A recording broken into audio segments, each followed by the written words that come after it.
cloudy weather last couple of days at the ballpark of the Palm Beaches. Welcome to spring training. Come on, guys, get up, get in the yard. Got some baseball to play against the Cardinals today. A sea of red at our beautiful spring facility. Max Scherzer's on the mound. Looking forward to a fun afternoon here. Getting kind of late in spring training. Everybody's concerned about Michael A. Taylor. FP, the latest on him, maybe the injury 2 days ago, not as bad as we initially feared. Yeah, Davey said he would miss significant time, but after Michael A. came in today, they kind of reevaluated the whole thing. He's feeling a little bit better, so I don't think it's going to be a long amount of time for him to miss some games. All right, Wilmer Defoe is going to be in the outfield. More on the lineup in a minute. But how about the lineup and some of the slugging it's been doing? We go back to our game. Trey Turner got the home run barrage. Started on Wednesday, hitting one a mile. And yesterday they hit 7 home runs against the Mets in St. Lucie. They were up 8-0 with 4 home runs after the first inning. So when you talk about what's going on down here, they're averaging 6.25 runs a game. That's second most in the National League. They're second in batting average with a .271 average, second in on-base percentage with .353. And the most telling stat to me is they've drawn 83 walks, which is the most in the National League. They've only struck out 152 times, which is the fewest. That's a big number. That is huge. So the guys are seeing a lot of pitches, and they're doing damage with it. Max Scherzer says, hey, boys, save some of these runs for after the end of March and into April. There were times last year Max didn't get a whole lot of support. We get to see him again today, and Davey says maybe 80 to 85 pitches this afternoon. Yeah, I think it's a big start for Max as he gets ready for opening day against Jacob deGrom, a must-see event. But he's going to turn it up a notch today. There's been a few times where he's given up some runs. He likes to work on getting out of certain jams, but look for the real Max Scherzer gearing up for opening day here against the Cardinals. Yeah, 14 innings, 13 strikeouts in the spring. We know there's a lot of stuff going on this weekend, but here on Masson, it's the Nats and the Cardinals. How a little bit of March Maxness at the ballpark today.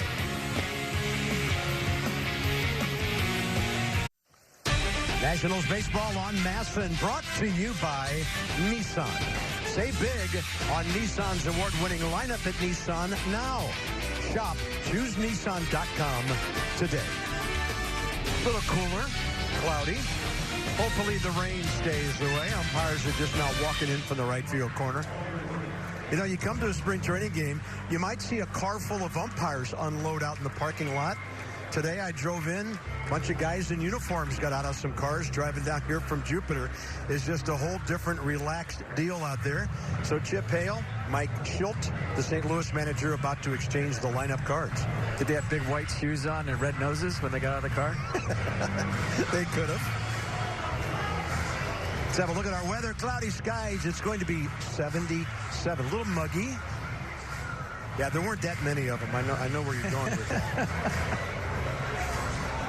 But a lot of red here today. Cardinal fans travel well. Nats fans traveled extremely well up to Port St. Lucie yesterday to watch that barrage. So Steven Matz started that game, right?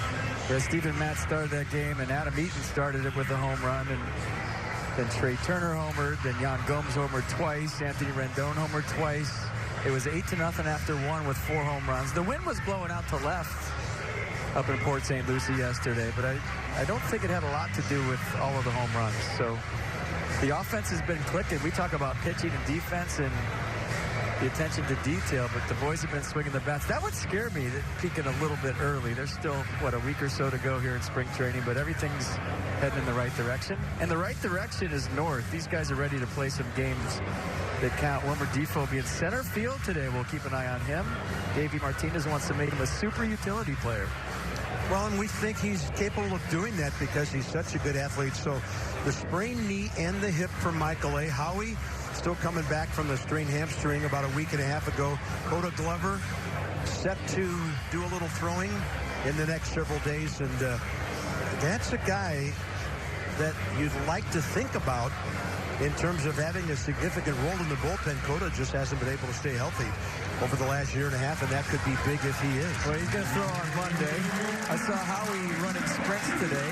I would say 3/4 speed. He's feeling better. And then when you talk about a knee sprain, that's just, you get the mobility back. You got to strengthen it. Generally about 3 to 4 weeks. So we'll see how Michael A. Taylor does. So Max in the spring, 13 2/3, 14 hits, 9 runs. Here's the repertoire. A fastball, slider, cutter, curveball change. Fastball change, probably his best two pitches. The slider, a sweeper to right-handers, more of a cutter to left-handers, and there's his starts this spring. Weird seeing a 5.93 by his stats, but that's just spring training. Cardinals hitting just .231 this spring, and if you don't know some of these guys, we don't know some of these guys either. One significant guy they have is in the cleanup spot, Tyler O'Neill. We're trying to figure out if that's their veteran Jose Martinez or one of their young guys, Jose Martinez, who's only had 4 at-bats. There's Mike Schilt. He had a great second half. They made him the interim manager, of course, when Mike Matheny was let go, and then Schilt led the ball club nearly to the playoffs. He gets to keep the job and see what he and his Chargers can do this year in a very competitive NL Central. Pretty good lineup today for the Nats. Almost their opening day lineup with Wilmer in center field. You would think it would be Victor Robles, and the rest, you all know. Just Wilmer patrolling central. You've seen him out there before. It's been an adventure at times, but hey, that's a position, the more you play, the easier it becomes. Well, he'll bring energy wherever he is. So the Nats, Rendon well off the bag at third. Everybody else pretty much straight up. Tommy Edman, young shortstop for St. Louis, and we're underway with the first pitch strike at 108. Cardinals are 7-12. The Nats are 12-8. And a ball cranked out to center. Defoe gets an early test. The ball flies over his head to the wall. Edman digging for 3. He will make it easily. Stand-up triple.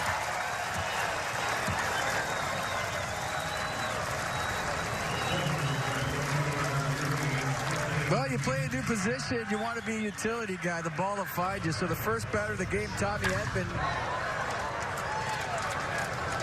puts the ball in the right center field gap.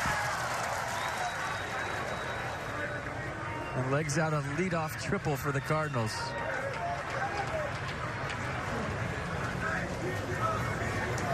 The one thing I always found going from middle infield to the outfield, you have to be in shape. You don't run a whole lot in the infield. Yeah. It's 2 or 3 quick steps. That's it. The most you run at shortstop is out to your position between innings. Then you go play center field and you get a ball here, a ball there, and all of a sudden you're sucking gas. 31-year-old Jose Martinez.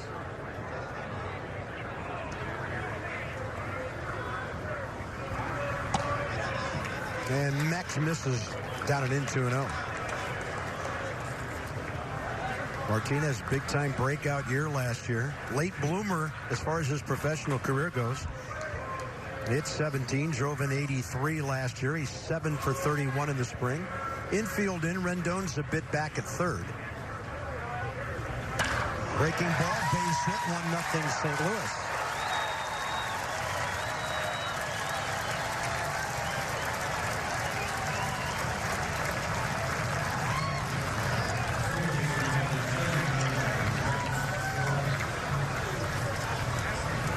I think Davey Martinez brought the infield in there with a runner on third, nobody out in the first inning just to work on it. There's no other reason he would do that. Not in the first inning. Max Schrock, the hitter. Unless, say, Jacob deGrom's on the mound. Maybe opening day you'd see that. Yeah.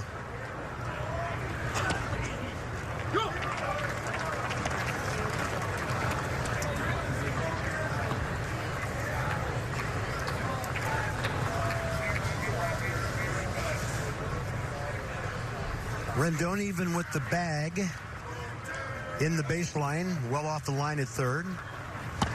Down and in. Good pitch by Max with some late movement to it.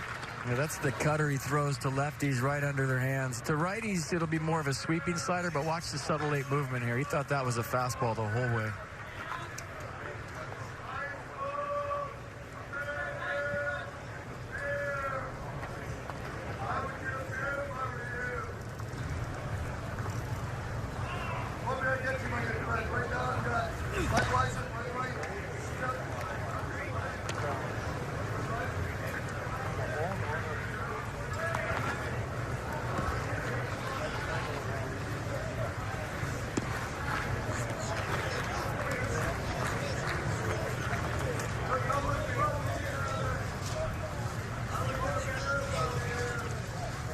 And the 1-2.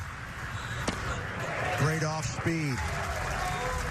Lots of dive on that one. Strikeout number 1 and his 14th K in an even 14 spring innings. All right, the Max battle goes to Max Scherzer. Nasty cutter to a nasty changeup right here. Look at this. Just feathers it in there. Great touch. Great feel on the change for strike 3.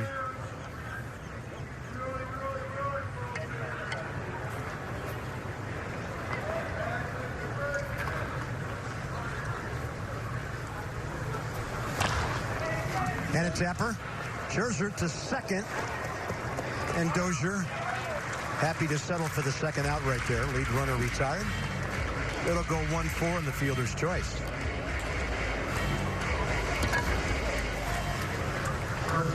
You would look at those numbers and just be certain that he won his 4th Cy Young.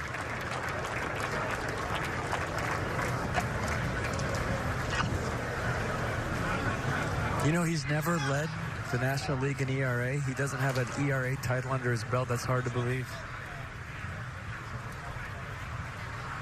It's always been 2.6 or below when you think about it in that range. And he's never won a title.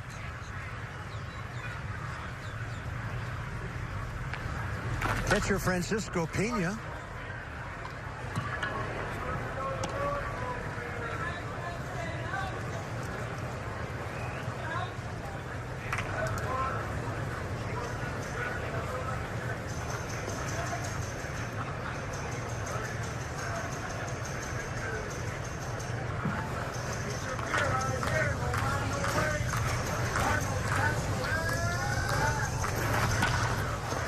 And that'll be Trey Turner to his left.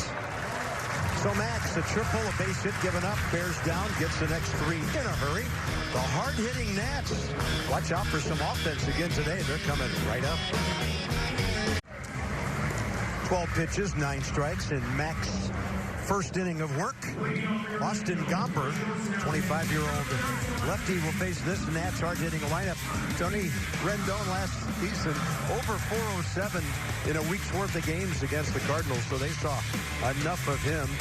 Trey swinging the bat well. Adam Eaton in front of Rendon. Soto, Zimmerman, Dozier. Yan Gomes back in there today for us here on Masson, and the center fielder Wilmer Depot. Gomber, rookie last year, he went 6-2. 29 games and 11 starts, and the Nats did see him once during the regular season. Fastball, slider, curveball, change. We got to get a new headshot for Anthony Rendon. We got to get this. We got to get this year's version.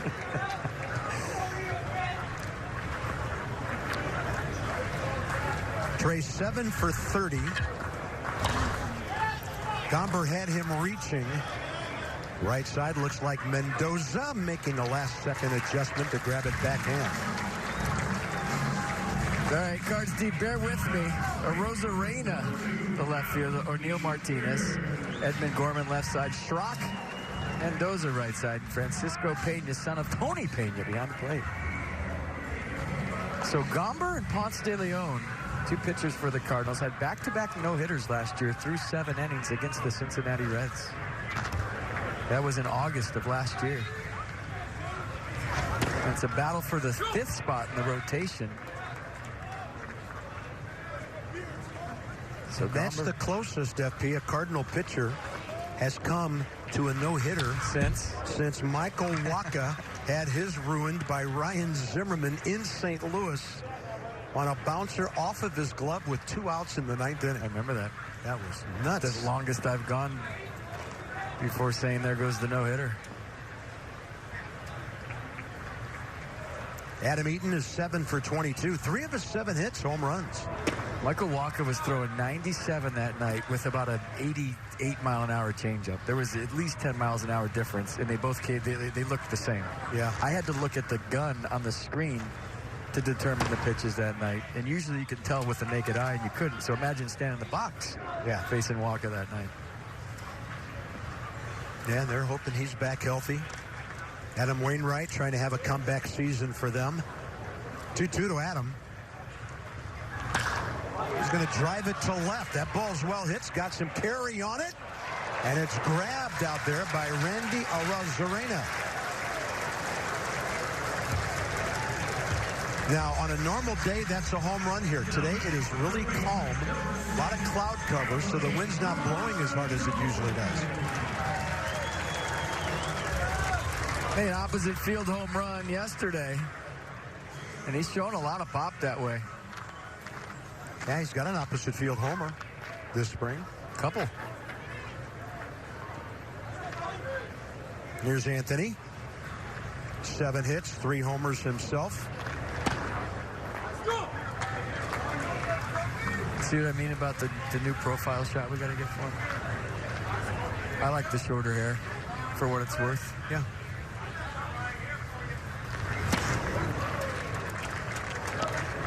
His home runs yesterday, the wind was not a factor. They were just 2 bombs.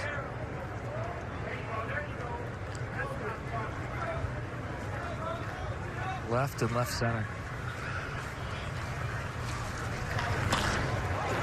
You can't get him out on 0-2 with a pitch down and away, can you? Rendon made a great adjustment.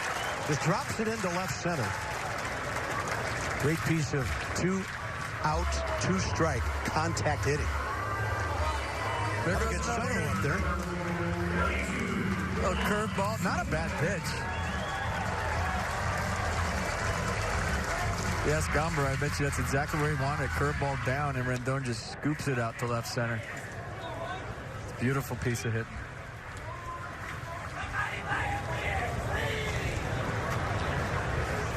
Soto gets a lefty-lefty matchup. Juan is 10 for 29. He jacks one down the right field line. Into the corner. Rendon approaching third. Martinez up with it. Bob Henley will hold Anthony. And Juan Soto, another extra base hit. He has a triple and 2 home runs, and that's his first double of the spring. Lefty, righty, it doesn't make a difference. First pitch fastball, location mistake is supposed to be away. Hooks it down the right field corner. I think with 2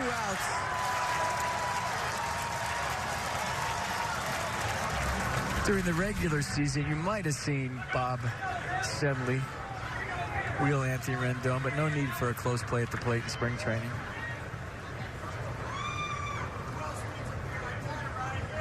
Ryan Zimmerman playing in his 8th spring game now. He's had 15 official at-bats. Couple of walks, couple of strikeouts. He's 3 for 15 with that homer and 3 batted in.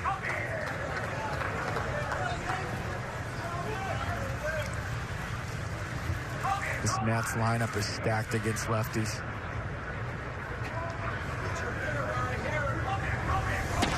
And when you talk about Adam Eaton being able to hit lefties, even Matt Adams able to hit lefties. Yeah.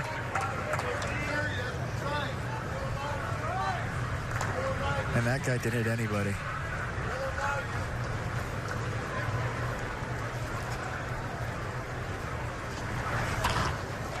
To short. Tommy Edman throws out Ryan Zimmerman. Couple of knocks, 2 runners stranded. So after 1, St. Louis has the early lead here in West Palm. Welcome back. You're watching Nationals baseball. We are joined now by catcher Kurt Suzuki. And Kurt, as we count down the final days of spring training, getting ready for the regular season, what does this ball club want to accomplish? What do you all want to focus on with your final 8 days down here? Well, I think first and foremost, you want to be healthy. You know, you want to go up north healthy and clicking on all cylinders, but I think health, just keep everybody healthy and getting ready to start the season. But, you know, at the same time, you want to get your work in and, you know, you want to kind of pick up the intensity a little bit and probably play a little longer in the games, maybe some back-to-back games. But, yeah, so it's pretty simple protocol, you know, for spring training. So for you, you played with the Washington Nationals in 2012 and 2013. What was it like, you know, reuniting with this organization?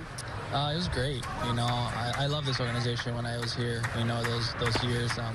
You know, top to bottom, these pretty much the same guys, you know, that I dealt with. The coaching staff's a little bit different, but, you know, I played with a few of these guys here, and then obviously playing against them the last couple of years, you know, you get to know them a little bit too, so I'm really excited to be back. You bring up playing against them the last 2 years in Atlanta, but now looking at this 2019 season, the NL East loaded, stacked. How do you like the Nationals' chances? I really do. I really like our chances. Obviously, on paper, you know, I put us against anybody in Major League Baseball. You got to go out there and perform. You guys got to stay healthy. You know, just I guess the optimism is always in the air. You know, every camp you go to. So. We're just really excited to be out there, get ready to start playing some meaningful ball games here shortly. So on this ball club, several new faces this year. One of those I want to ask you about is Brian Dozier. You were teammates with him in Minnesota. How do you best characterize his clubhouse leadership? Oh, he's great. You know, he's a pretty easygoing guy, you know, from Mississippi. This guy is real, you know, laid back, but when he gets on the field, you know, he's one of those guys you want on your team. You know, he'll find a way to get things done. He wants to win. He'll do whatever it takes to win. And, you know, I've had the luxury of playing with him for 3 years in Minnesota. And to me, he was, if not, you know, one of the best defensive, offensive second basemen in Major League Baseball. So, you know, to have him here, you know, last year dealt with some injuries, but, you know, we're really lucky to have him here. I think he's going to bring a lot to the table for us, power-wise, defensively, and in the clubhouse. And last one for you. Last year in Atlanta, you were teammates with Anibal Sanchez, working with him. What's it like to have the chance to work with him again here with the Nationals? It's great. You know, we built a great relationship last year. You know, I caught, you know, most of his starts last year. Not all of them, but most of them. And, you know, we built a great relationship. And just to kind of carry on that relationship further and get to know each other more and have fun more. He's a pro. He's been around for a long time. And, you know, we have fun with it, you know, on the mound. And he's a really easygoing guy, so it's fun. How do you decide what pitch to call? He's got so many. He does have so many. There's times where you're on the same page, and there's times that you kind of let him know, like, yeah, I don't have any more fingers. But you know, we kind of have a feel of he kind of has a feel of what I'm going to call, and I have a feeling of what he wants to throw. So I think it's just that relationship building, you know, kind of getting an idea of what he likes to do in certain times, and I think that's going to help us this year. Kurt, thank you so much. I told you one more, and I got one more in there, so we really appreciate your time. Thank you. All right, thanks. Back to you guys. Hey, thanks, Kurt. He could do it when he's done. Yeah.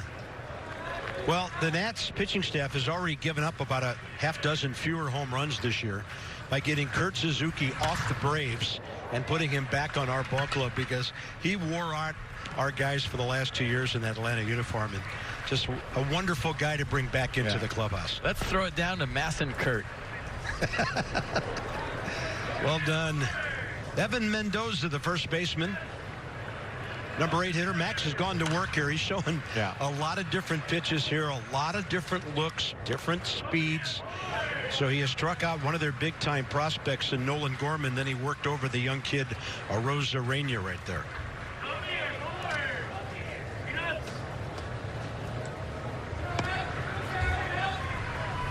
And if you're wondering, if you don't remember from when we showed you the lineup, both pitchers are hitting today.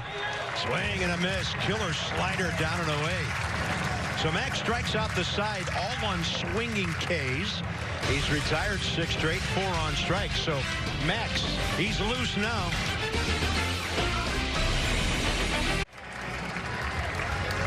So much looking forward to a full season of Brian Dozier at second base.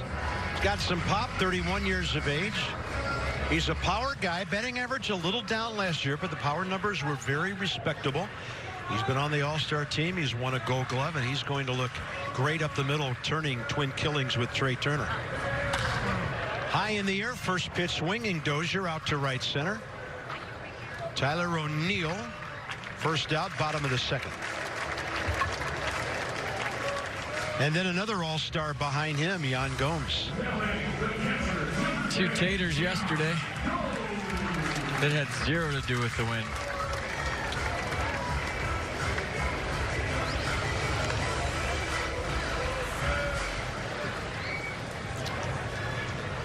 "31 years of age, 9 for 24 down here, 3 homers after his outburst.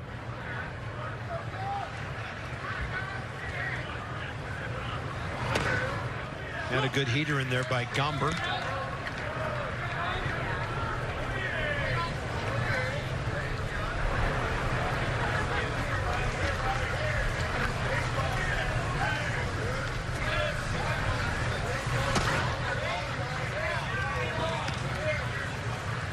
part of camp when guys are ready to play some games that count. Got all your work in. You feel like you're ready for opening day, but you have to stay another week or so.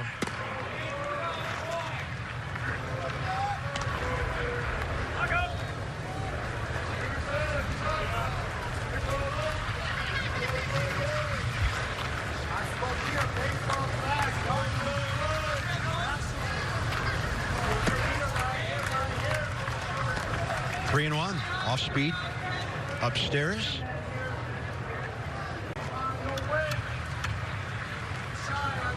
A lot of guys collecting knocks down here. The Nats as a team hitting .271. They've outscored the opposition by 21 runs this spring. They've out-homered the opposition by a full 20. And the Nationals have also stolen 18 bases in 22 attempts. 83 walks, most of the National League, striking out the fewest. 152 is my favorite stat so far. That's outstanding. Gomes down the line and left. See you later. The left fielder, Arozarena, never moved a muscle. And that ball up on the concourse for Jan's fourth of the spring. Tie ball game. Oh, my.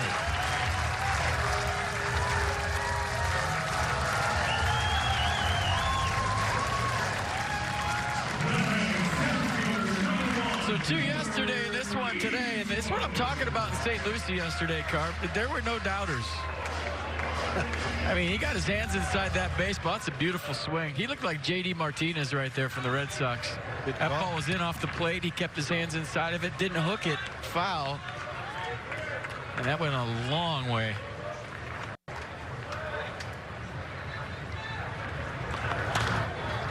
Want to hear the sound of a homer? Yeah.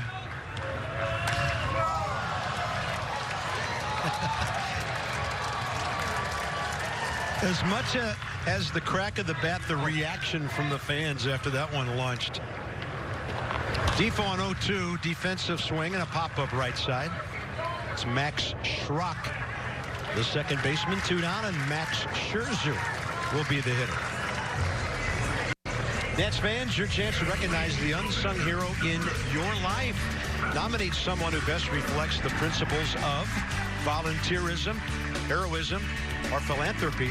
And they could be a part of our opening day on-field ceremonies prior to the Nats Mets. For more info and to submit your nomination, visit nationals.com/unsungheroes. Yeah, you got to read that one. There's too many big words in it for me. Thanks. Not a problem. Max 0 for 3 this spring. So he's had a couple of hacks. That one up the middle. Schrock behind it. A long Jan Gomes homer, his fourth of the spring, ties this one in the bottom of the second.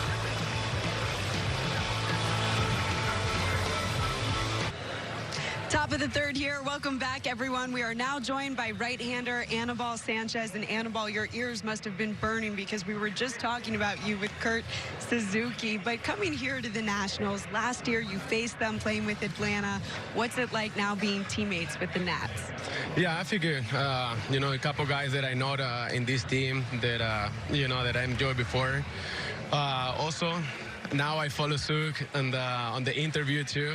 Nah, but seriously, you know, I feel really good. You know, overall the team is great. The whole family, the team want a creator inside. You know, everything is amazing here. When you talk about the family atmosphere that you're feeling, one of the things that Davey Martinez talked about was just your leadership skills, your clubhouse presence. What does it take to build chemistry during spring training? They doing so far really good. You know, all meetings, all the situation that they created inside the clubhouse is really good. It's important for a team, for a winning team.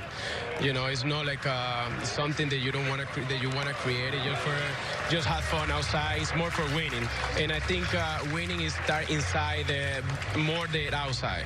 Now, you were also teammates in the past with Max Scherzer, who's on the mound today in Detroit. But what is it like? Your lockers have been next to each other here at spring training. What's it been like reuniting with Scherzer?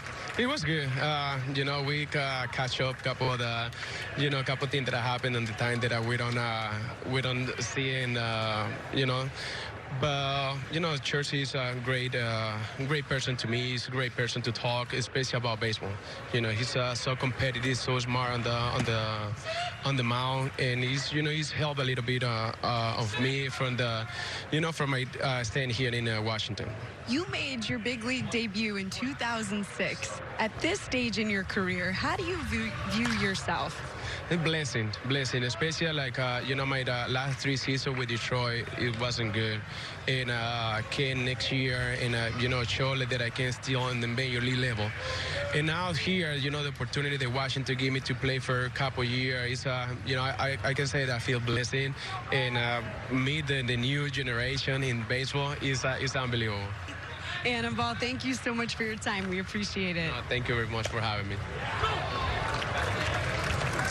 Well, Anna, did I hear Suzuki again in the background say back to you guys? Thanks, Kurt.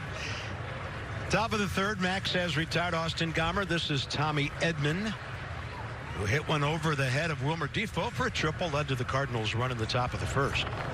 1-2 pitch. I didn't hear a word Anibal said. I just saw a guy with his shirt unbuttoned in the background there. It just threw me for a loop. Anibal Sanchez on a lot of staffs would be way higher than number 4 starter. One of the various key booms was lurking in the background. You never have enough key booms around. It's like Molina's, they're everywhere. Yeah. Carter scheduled to play a little later. He's penciled in behind Trey Turner at short today. There's Spencer. You guys should have saw what I just did. I unbuttoned my shirt and I stood behind Anibal Sanchez in the middle of his interview. It was great. By the way, that was some kind of pick by Ryan Zimmerman on that low throw by Anthony Rendon, which you rarely see.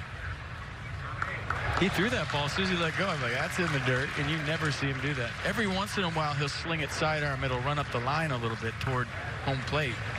But rarely do you see Anthony ever throw one in the dirt. Yeah, that was not a short hop for Zim over there either. That thing was in between with a lot of velocity on it. Well picked. 2-2 with one out now on Edman. And Scherzer brings that cutting action right in on his hands for the foul ball.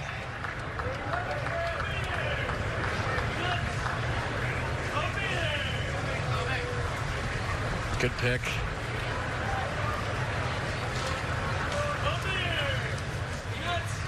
Sometimes when the pitcher hits you one, you know they're not running fast and you have time and you change your whole mechanics. Because of the lack of speed, you know he's not running. You're used to that clock going boop, boop, boop, and you throw it, and then you know it's a pitcher, and you're like boop, boop, and you stop your feet because you have so much time.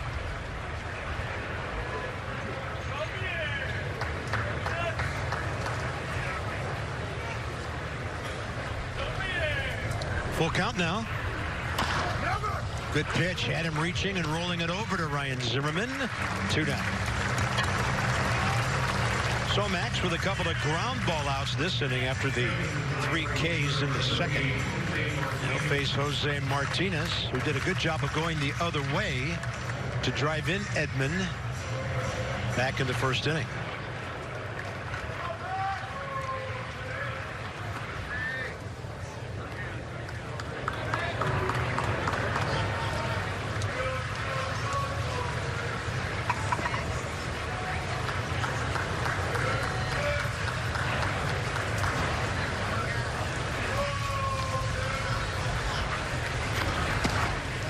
Mentioned Martinez's age, 31 years of age. He signed with the White Sox back in 06 as a non-drafted free agent at the age of 17. 10 years in the minor leagues. Never hit for a lot of power. And now he gets a couple of shots to play in the bigs, and he hits 14, then 18 home runs.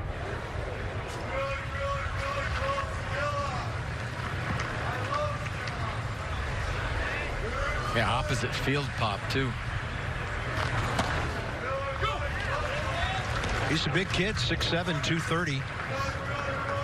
2 balls, 1 strike.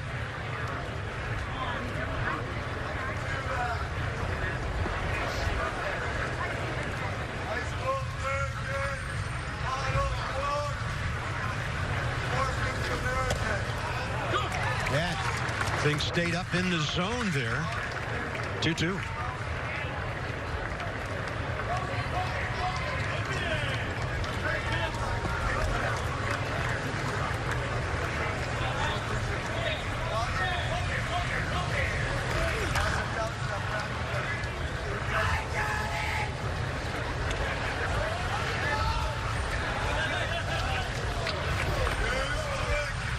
If he goes slider down away off that fastball away.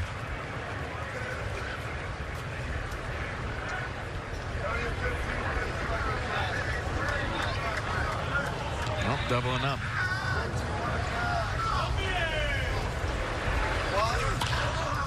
Got in his kitchen on that fly ball. And for Max, 9 in a row.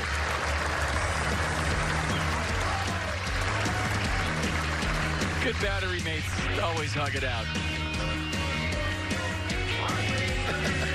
We're back to the second inning. This ball was struck. So he homered his first at-bat yesterday in Port St. Lucie. And he homered his first at-bat today here at 15 Ballpark of the Palm Beaches. Up the hot dog truck or the beer truck or wherever the heck that thing is out there. Powerful swing. Got inside the ball and kept it fair and hit it far. 1-2-0 Cards, 1-3-0 Nats. Gomes, 4th of the spring. He's on a home run tear right now. Juan Soto, another extra base hit for him. And as we come back live, Trey Turner breaks his bat and up the middle it goes for Washington's 4th base hit. Bats cannot die a hero in spring training because the hits don't count. Adam Eaton is the hitter. Hey, before we get too far into the afternoon, I want to send out our very special wishes to a national season ticket holder, Patty McEwen, at the ballpark every day. Patty suffered a stroke on February 28th. She's in Mount Vernon Hospital in Alexandria, having a big-time battle on her hands right now. We've heard from some of her friends who want us to send her our best wishes, and we want Patty to know we're thinking about her on this day and hope she's doing okay and can't wait to see her back at the ballpark sometime soon. So Patty McEwen, hang in there. We're with you and hope to see you soon. And everybody will be thinking about you tomorrow. St. Patty's Day. Exactly. Patty McEwen. So here's Adam Eaton. Almost hit one to the wall in left field first time up. Randy Arozarena went back and made a very good play on him. Over the shoulder running catch. That was Trey Turner's 8th base hit, by the way, in 32 spring at bats.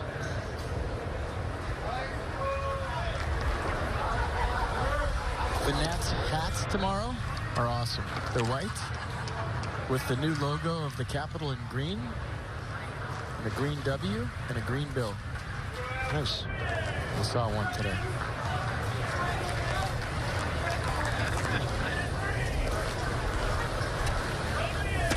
Fastball up and away.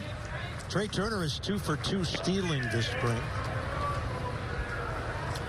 And from what we've seen throughout the games down here, when there's a lefty starter, Turner leads off, Eaton hits second. Right-handed starter, like it was the other day, Adam would lead off and Trey behind him. On the grass at third, Nolan Gorman. Ball right off the end of the bat, 1-2.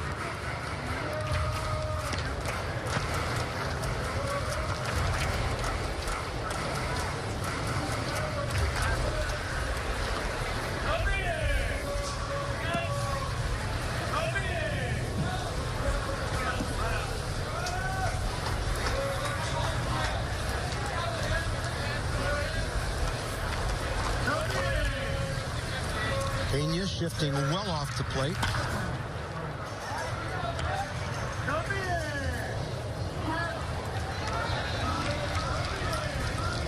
Saw something on Twitter a few minutes ago. What are you doing on Twitter during the game? In between innings.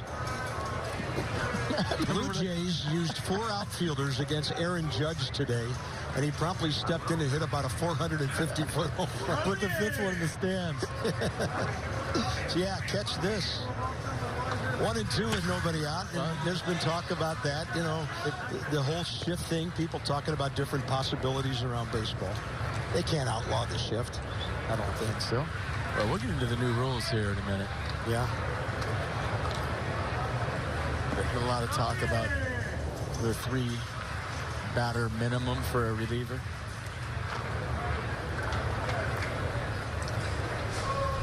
One ball, 2 strikes to Eaton. With a lefty-lefty battle here, another foul ball. Teams have been using 4 outfielders against Bryce in spring training. I think it's more to get in your head than anything. Give you a different look. You look out there and see 4 outfielders. You talk to hitters all the time when they see 3 guys on the left side and you're right-handed. It kind of messes with your head in the middle of an at-bat. Here comes the foul ball. Nope.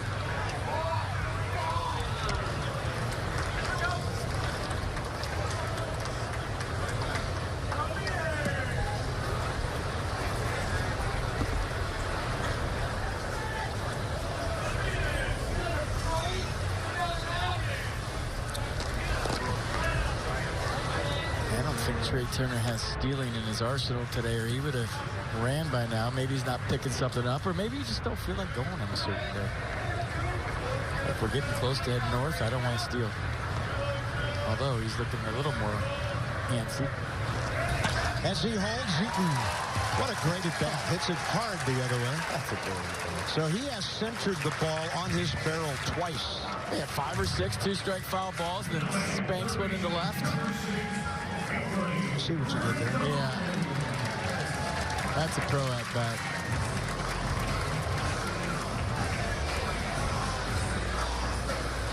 Eight pitches. Base hit. 2 on, nobody out for Anthony Rendon. And if you recall his first time up, 0-2 count, Gomber did a good job of dropping one down and away from him, and Rendon went out and got it, golfed it into left center for a base hit.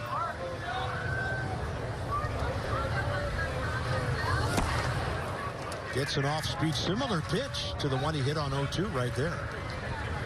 Sometimes if you're standing on second, you don't have to look at the pitcher's signals or the catcher's signals to steal a sign. Just look at the pitcher's glove. You can see a changeup was coming there if you're Trey Turner standing on second. See the grip? Yeah.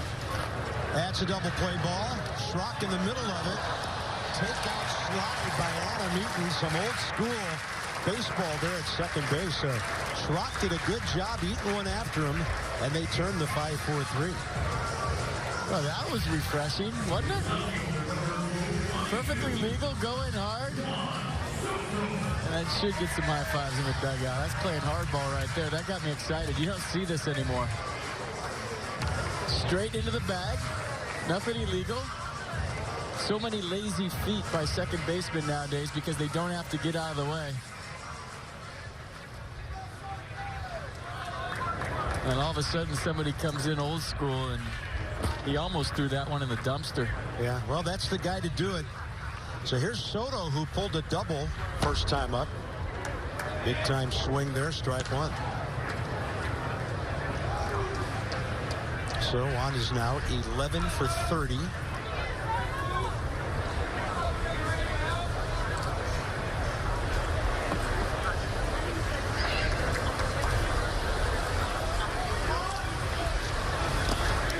Ball gets away. Pena keeps it close.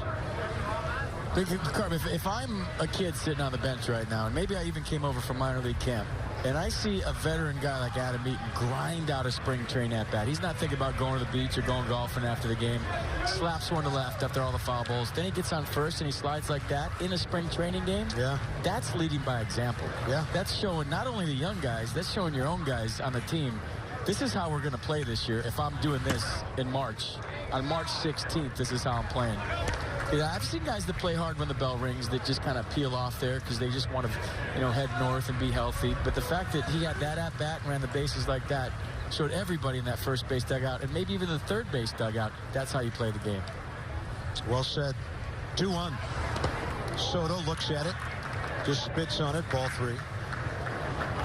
You know, we've talked about what a good season Adam Eaton can have now that he's back healthy again. But also the added element when you're on the field, you are in a leadership position if you're a guy like that.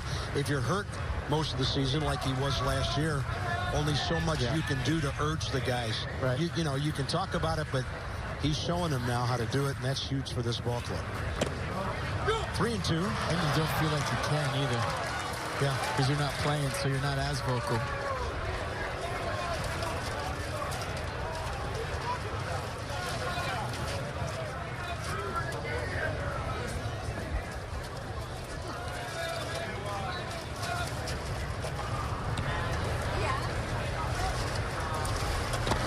Another good at bat by Juan Soto. That's his 7th walk of the spring.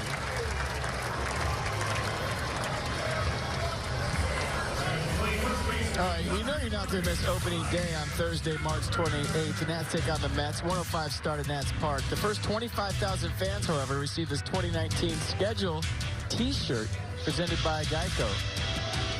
Limited tickets are available. Visit nationals.com/tickets.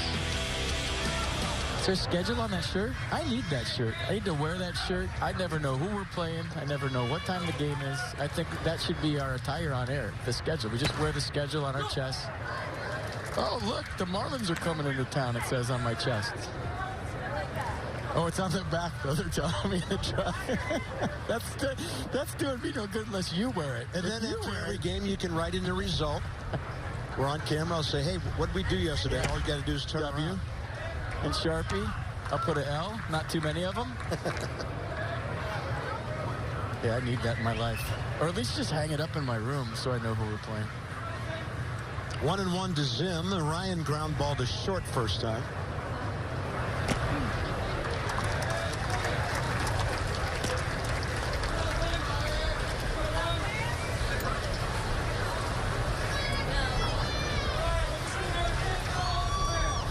Who's running security outside our booth right now? I don't know. Bob Tannenbaum snuck his way in.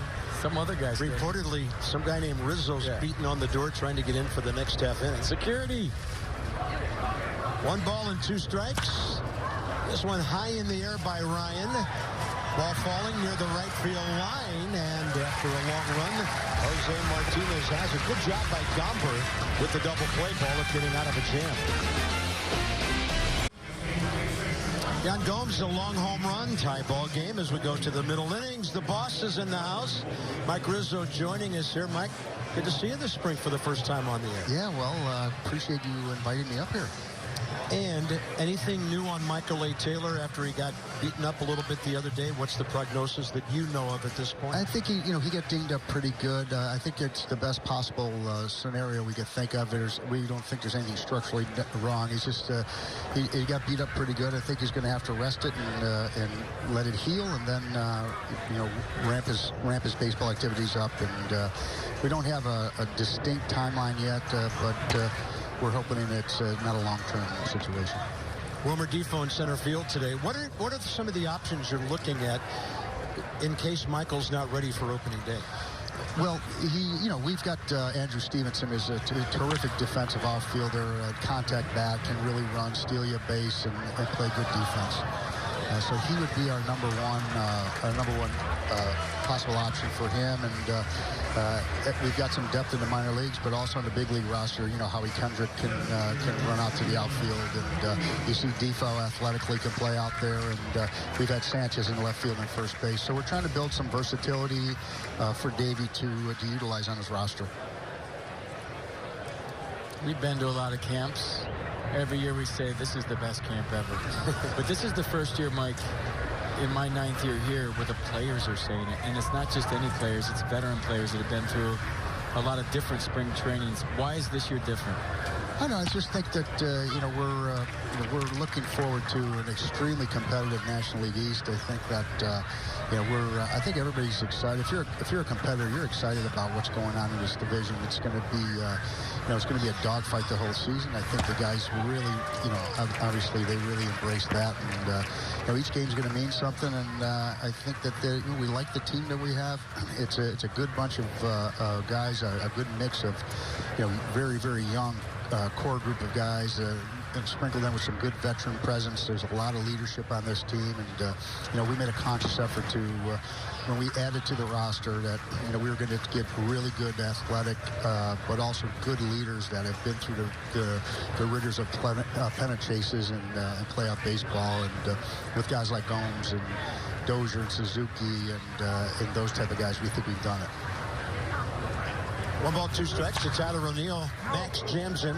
High fly ball out of play right side. I see you with Davey a lot more than last year. You guys are side by side. What have you seen different in him from year 1 to year 2 at this point?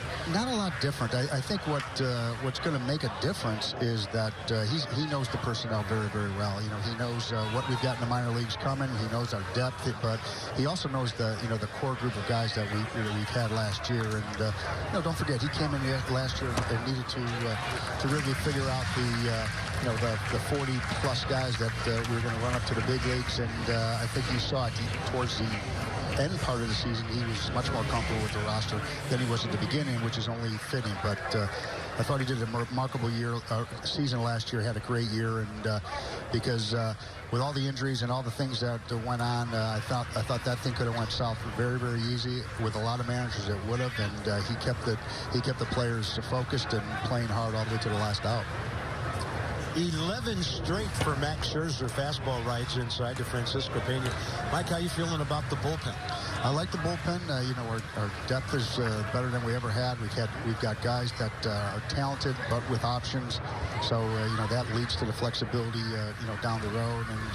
And we feel really good about our ninth inning guys, as good as it gets. And we have high hopes for Trevor Rosenthal in that 8th inning, and Bearclaw, and with the emergence of Suero and Miller and that type of guy.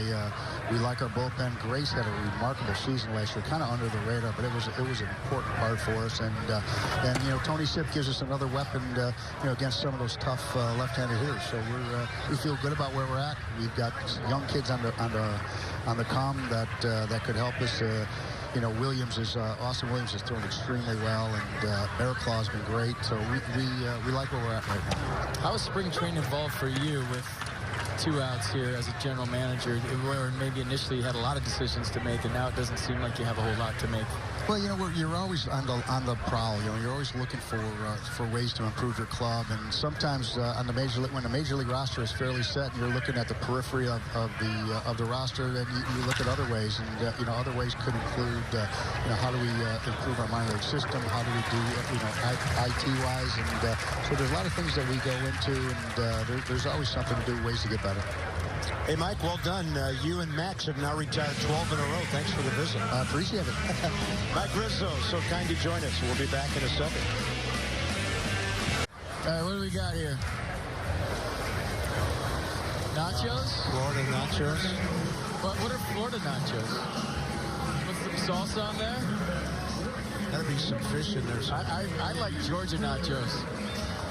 Give me some cheese. Where's the cheese? Give me a 10-game pack. That's what I want. Choose from opening day, big game. Is it big game, Cal and Stanford, Sunday, or weeknight value packs? So lock in your seats and 10 great games this season. Plus, you save up to 30% off single game prices. Get your pack today at nationals.com/10packs. Well, right now, Max Scherzer is dominating. Austin Gomber, last inning.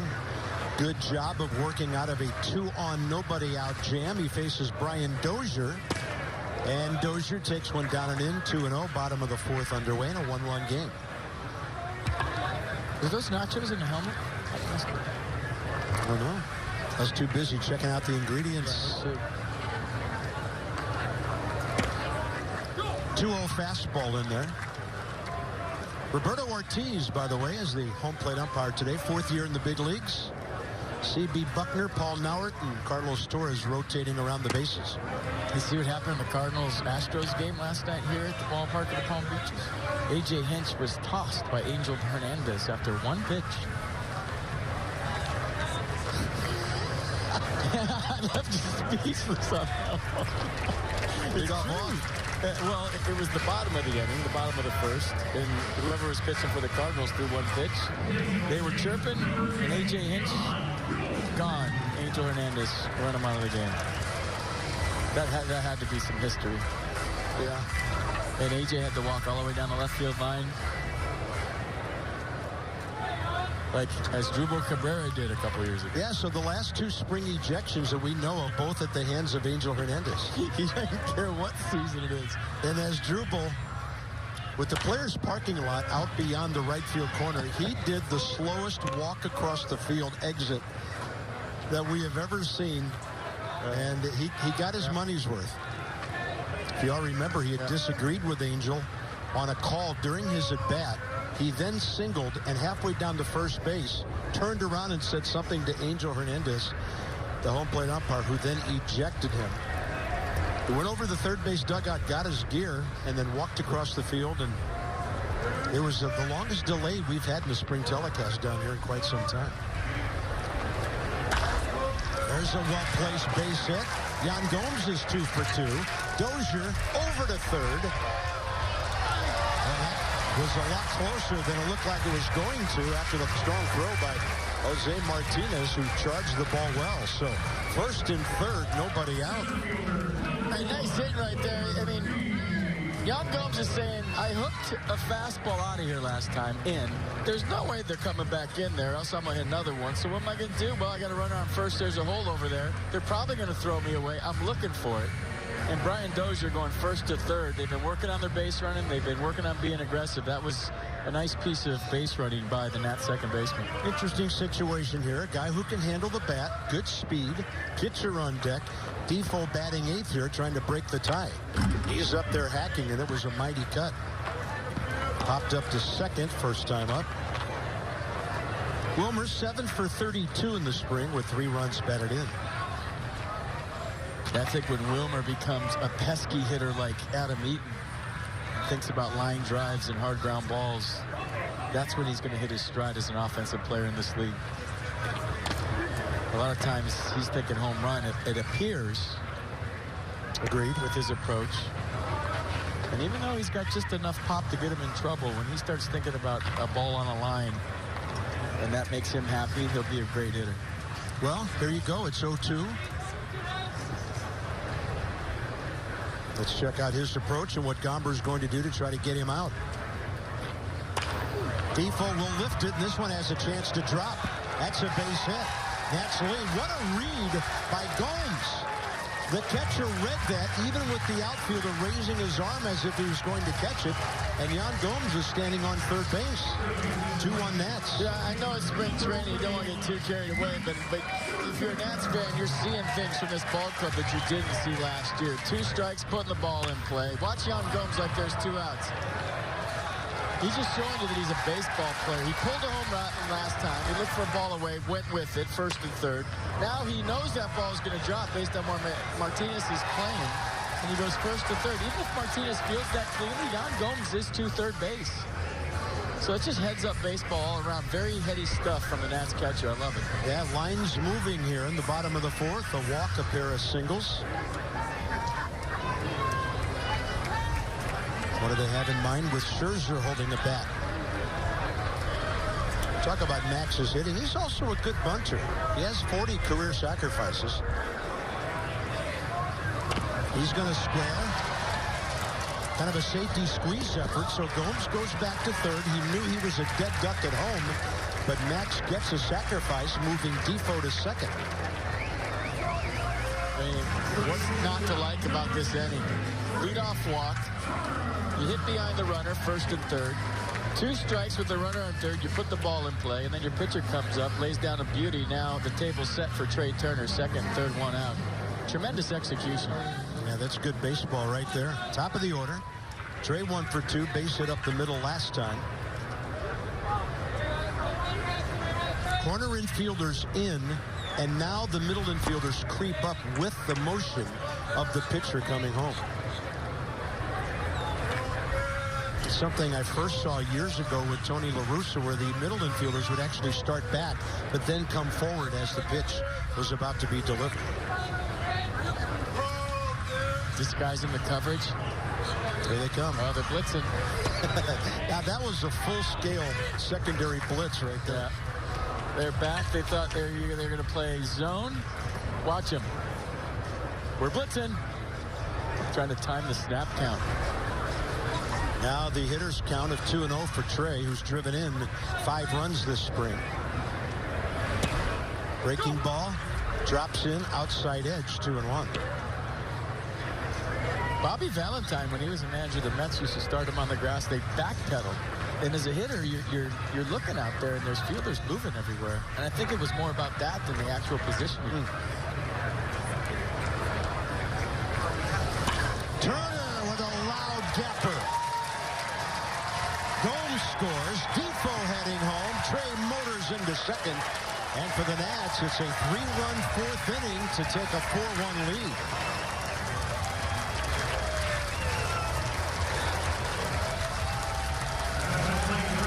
Line moving, but how is the line moving? That situational inning. It's something that they work on the days they don't travel. They'll go on backfield. And Kevin Long and Joe Dillon will throw different scenarios at the guys while they're hitting with runners on base and say, second and third, 1 out, infield in. Here we go. And they've been working on it, and you're seeing the results here on the main field during the game. And our old friend Mike Maddox to the mound. His second year with the Cardinals. Of course, Derek Lilliquist, his second year with the Nats now. The familiar hand on the shoulder. Yeah. You get a free massage every time he comes out to the mound. I wonder if he ever uses the Vulcan death move if the guy's really throwing the ball poorly. Yeah. Anyway, the Nats have already sent 5 men to the plate. Adam Eaton is next. Now, great to see Mike. And Adam Eaton, 2 really good swings today. Long opposite field fly ball caught. Opposite field clean single last time up. And you have to keep your eye on Trey Turner, because if you don't, he'll be standing on third with 1 out. Shortstop Tommy Edman right behind him.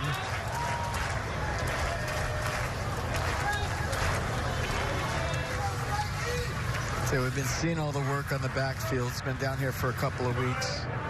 You're seeing how engaged this ball club is. You're seeing how hard they work, but it must be satisfying for Davey Martinez to see it play out in the game. Yeah. You know, hey, we're doing all this stuff. There's so much focus and attention to detail. And all of a sudden you're seeing your ball club do it during the game. He's got to be a happy skipper at this point. Well, as we mentioned during our on-camera opening segment, offense on a roll here. This one slapped to the right side for Max Schrock. And with 2 outs, Turner standing on third. With Anthony Rendon next. Cardinal bullpen busy. Left-hander Tommy Lane, number 68. Right-hander Mike Mayers, number 59. Maybe that's Myers. It's spelled Mayers, but I think it's Myers.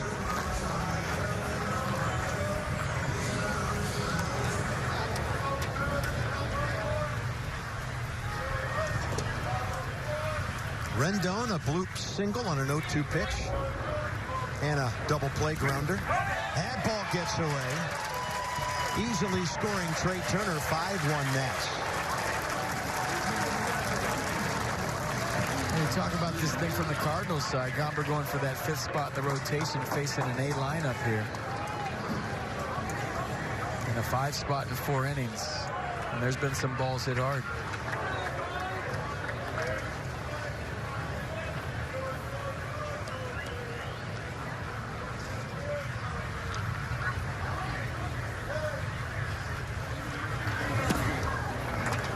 Another add-on run on the wild pitch.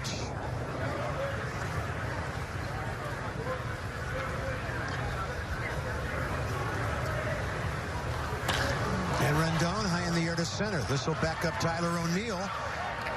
Under it, about 400 feet away. Big inning for the Nats, though. Goes your walk, and then some great fundamental baseball as FP chronicled so well. Big 4-run inning. Check this out. All 300 of Max's strikeouts. Yeah, 4-seamer, changeup, cutter, curve, slider, changed. Coming in hot, 300 punch-outs from 2018, Max Scherzer. If only were that easy. Well done, John Harvey of our Masson crew. First pitch changeup, top of the 5th, had Nolan Gorman out ahead of it. So CC back for another year with the Yankees. Verlander, Bartolo, he keeps on rolling. King Felix, and then Max. That list is getting tighter every year. Yeah, although he'd never wear it, that would be a cool shirt for Max, wouldn't it? Nolan Gorman is 19 years old. Glendale, Arizona, considered a big-time prospect by the Cards. 19. Yeah, we're seeing our first players now born in the 21st century. Swing and a miss. Max has worked him over twice. 6 strikeouts for Scherzer now. I'll tell you what, if I was 19 facing Max Scherzer, my at-bats wouldn't have lasted that long.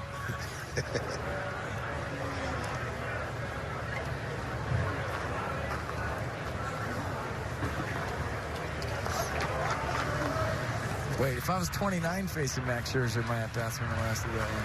Oh, my kid. Here's Randy Arozarena, who struck out swinging first time. That was when Max really seemed to find his niche today. His groove, if you will.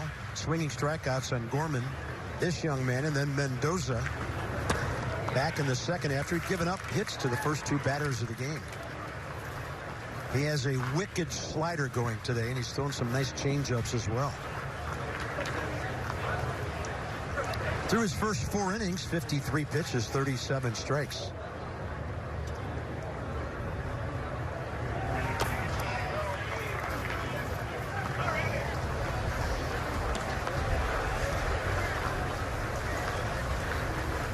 I'm looking for wicked centers.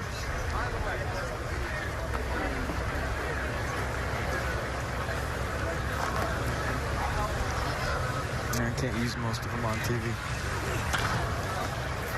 High in the air, out of play right side. Fierce. Yeah. Annoying. Displeasing slider.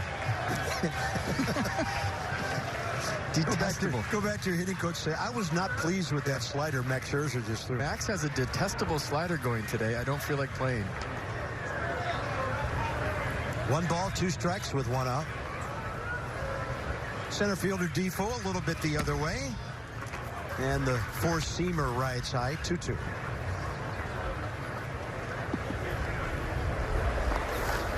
When Max starts on opening day, it'll be his 330th career start. No way to hit that one fair. Was kind of floating up and in on Arozarena.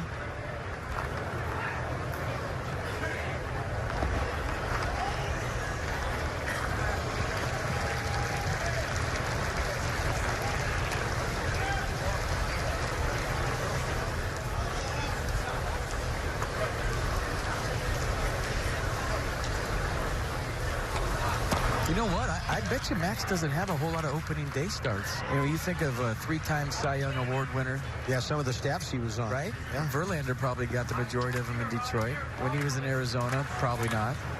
So I would imagine it's only 2 or 3. Yeah, he was a young pup in Arizona, just feeling his way into the big leagues. Swing and a miss, 94. He said enough of this at bat on a 3-2, and he went with the 4-seamer. Now Scherzer has struck out 3 of the last 4 Cardinals, 7 on the day. Yeah, we thought he'd dial it up a notch today. It's getting close. You know, 8 days till opening day. We always talk about relievers feed off adrenaline. It's hard for them to get up for these games. Max falls right into that category, but today he's got that look. Evan Mendoza, the hitter. So it'll be his 4th opening day start with the Nats.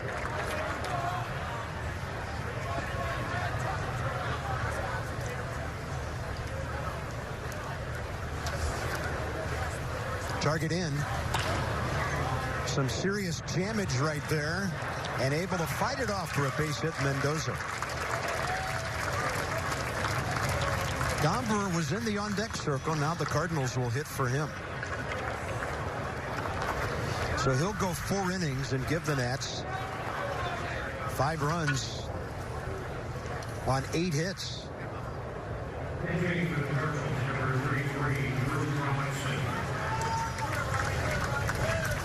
Drew Robinson will be the hitter.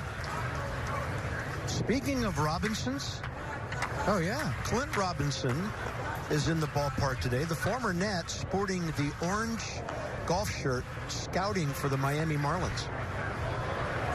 I thought he was duck hunting. Clint said that'd be camouflage. That he had been offered a minor league contract, an invite to spring training year before last, and he was thinking about playing, and all of a sudden he got a call out of nowhere. And the Marlins asked him if he'd be interested in scouting, and he said, I jumped all over that thing. Yep. And he's having a great time. And I, for one, am glad to hear that some teams are still hiring scouts. Some of the longtime guys who have been a wonderful foundation of our game for many, many years are having a hard time keeping their jobs. And if they lose one, getting a new one. It's going on all over baseball, and it's as a kind of an old schooler here, it's a sad thing. So glad to see Clint able to break in, and hope he does a great job for the Marlins. Wilmer Defoe over to left center. That ball died on him right at the end, and he makes the grab. Max, one hit given up since the first inning.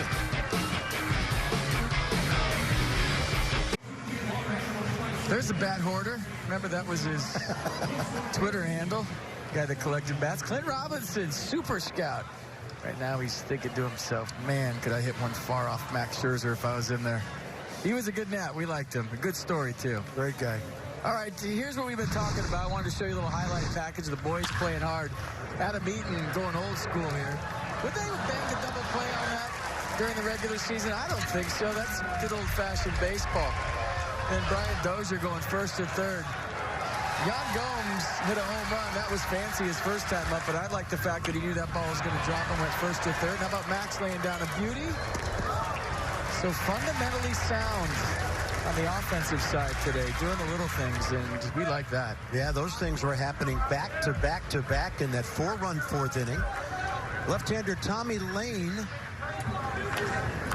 34 years of age, been around for a long time. He's going to get Juan Soto on one pitch. Lane, big league time, going back to 2012 with the Padres. He's been with the Red Sox and the Yankees. Hasn't pitched in the big leagues since 19 games with the Yanks 2 years ago. He'll face Ryan Zimmerman here. Well, or will he? Mike Schilt on his way to the mound. Well, if he takes him out, maybe we talk about the new rule now. He did not face three batters. He wasn't required to. So he's out after one hitter. Little lefty-lefty action here. Okay, it's 2020 that they're going to implement this, right? It's a minimum of 3 batters or finish the inning. First off, I don't care about 2020.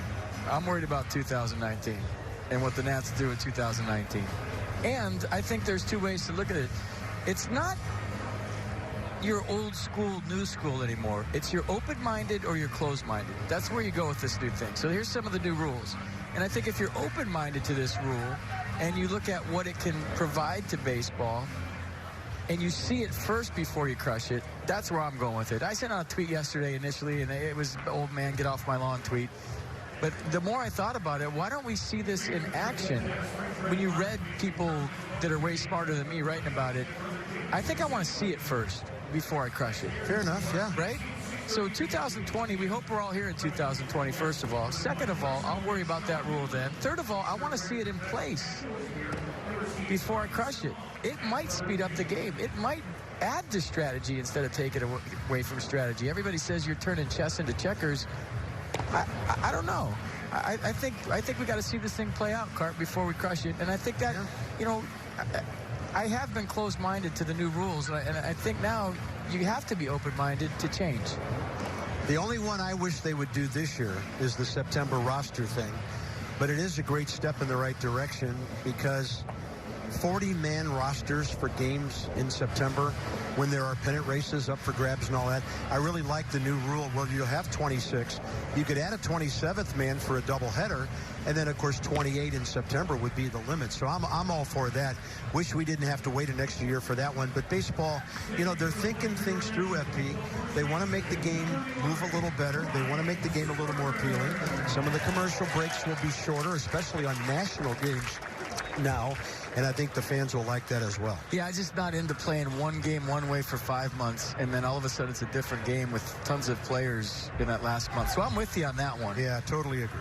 But the other ones, let's see. Let's all just sit back and watch. Maybe they're good ideas, and maybe they don't seem like it initially. You never know. Ryan Zimmerman against Mike Myers. Third rounder out of Ole Miss. Myers, and that was 6 years ago. And with the Cardinals for the parts of the last 3 seasons, but 50 games out of their bullpen last year. With tight slider. Zimmerman ground ball to short, fly ball to right. And maybe if you're a lefty and you're a lefty specialist, you have to learn how to get a righty out. Because it's left, right, left, your 3 hitters that you're going to face. There could be new strategies in how managers write down their lineup based on anybody that comes out of the pen's got to face 3 guys. And that's how it used to be, right? Back in the old days, if you came in as a reliever, you had to, if you were a righty, get lefties out.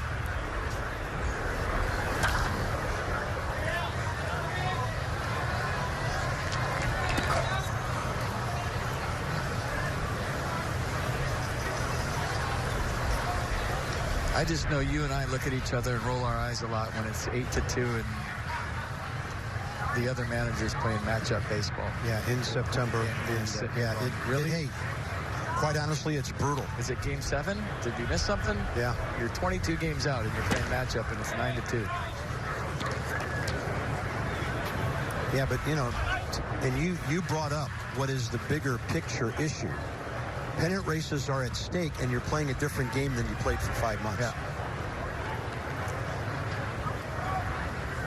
2 balls, 2 strikes to Ryan. After being fooled on a breaking ball earlier, he was not biting, and he works the count full. I like the 26-man roster, too. Because I was always the 26-man. I'd have got it in 10 years if they'd have had that back in the day. Payoff pitch. That one hanging up and in, came back and got enough. 2 down. That'll bring in Brian Dozier. So Max is at 69 pitches, 50 strikes. So if Davey Martinez forecast this morning was on mark, Max would come out for the 6th. Nobody throwing in the bullpen. 80 to 85 was the mark they were shooting for today.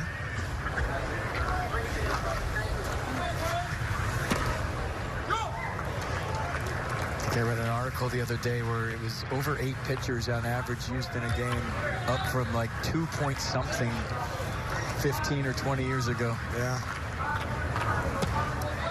3 point something. Well, when the Red Sox were here a week and a half ago, we were on the field with Tony La Russa and Dennis Eckersley, the 2 that redefined the whole one-inning closer thing. And then, you know, that was the 9th inning thing, and then it kind of all backed up from there with 7th, 8th inning guys coming up after that.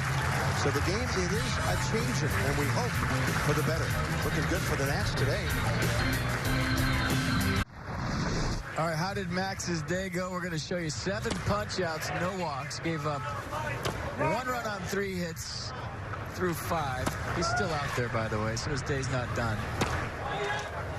And it seemed like after a couple of hard-hit balls in the first inning, he said, enough of this junk. Here I come. He's retired 15 of the last 16. Top of the order for the Cardinals, top 6 with Tommy Edman.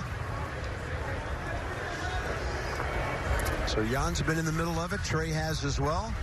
Max working on inning number 6 in a 5-1 game. Challenge heater.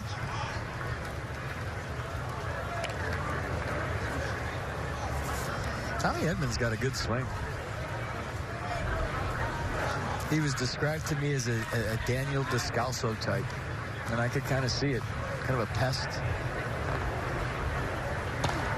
Wow, look at that changeup with some away action to it. Got the edge. Jake Knoll for Ryan Zimmerman defensively. Or is it Jake Knoll? Looks like Zimmerman for Zimmerman. No other changes for the Nats at this point. Had him reaching. Edman got a pretty good piece of that thing out to center. Defoe has it for the first out. Gomes and Defoe about to have their third at-bats in the bottom of the sixth, and maybe when we get back to the top of the order, we'll see some guys get 4 ABs in a spring game for the first time here on Masson. Yeah, Ricky Horton, the color analyst for the Cardinals today, said Tommy Edman's a Daniel Descalso type. You know what my first thought was? As long as he's not a Pete Cosma type, I'm okay with it. Yeah. Well, and Descalso is the one in that fateful Game 5 who got the hit to tie it before Cosma got the hit that beat the Nationals and broke our hearts in D.C., keeping the Nationals from winning that division series back in 12.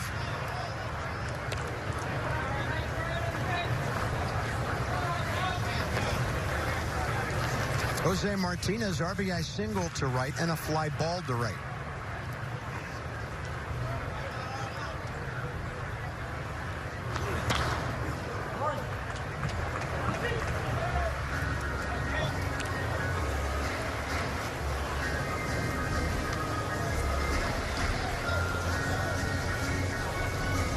It started out with 12 pitches, 9 strikes first inning, 24 pitches.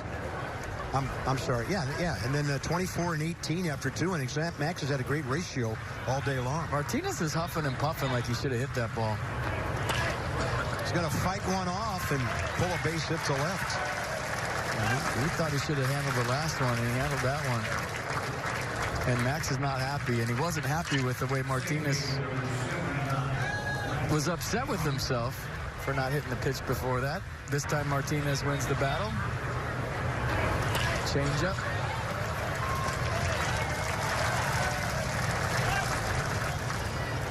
Max wanted it down in the dirt. You could see by that motion he just showed you.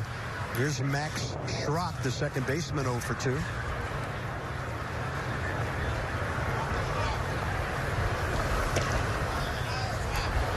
We were talking to Mike Rizzo during that second at bat, and you might recall it was a pop-up that was almost up the middle. Trey Turner, the sun was out at that point. Trey Turner never saw the ball. And Anthony Rendon came about 80 feet over from third base and made the catch. Because when the sun's out at this ballpark here in March, it is literally right behind home plate. Yeah. It's not off to the side. Trey was trying to play it off to the side to see if he could spot the ball, and he never did. Now the sun comes out as we speak again. But Rendon bailed his teammate out there with a fine play.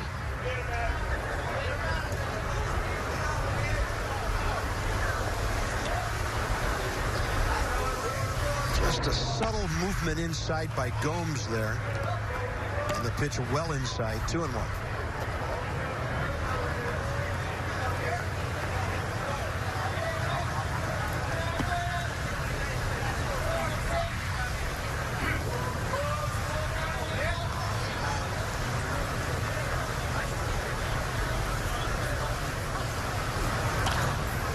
Pulled the string on him there, off to the left.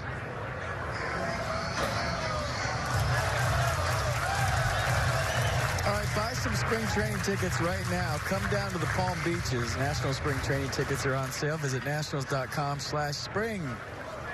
There's enough time to get down here. We're coming back one more time. Yeah, next Saturday, Cardinals, Nats, same time. Our final Florida telecast before we have the Yankees at Nationals Park the following Monday. 2-2 with 1 out.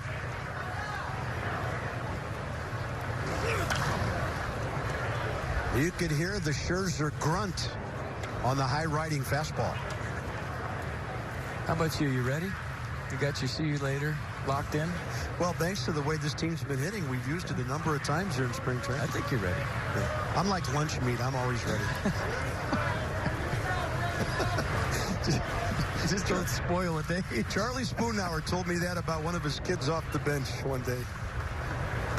Swing and a miss. Big pitch in the dirt by Scherzer. I was doing a St. Louis U basketball game on ESPN. I asked Charlie about this kid off the bench. He goes, he's like lunch meat. He's always ready. great saying. The late, great Charlie Spoonhour. Max has got the look. We haven't seen that yet. And I'm telling you, it's getting close, folks. We haven't seen this look down here. That might have been the filthiest breaking ball today. Right. When we saw him the first couple of starts, right, he's working on things, and now he's getting close. And when you see a guy pitch every day for 3 or 4 years, you can read his body language, and I think that's one of the most entertaining parts about a Max Scherzer start is watch him get fired up, talk to himself, start growling at hitters. Yeah, he's old school. He's getting there. Max's dad, Brad, favorite player growing up in St. Louis was Bob Gibson, and obviously some of that got passed along to the kid. High in the air left field and hooking well foul with serious hang time. Tyler O'Neill is a big-time power guy. Let's listen to the gruntage. We haven't heard this yet. That means he's extended himself. He's getting to the finish line. If you remember, he always judges his performance by his last 15 pitches. Wants to empty the tank. Well, he's right at the limit today.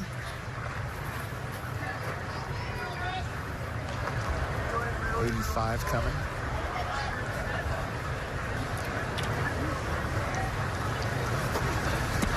Nasty breaking ball. O'Neill tried to be patient and wait for it.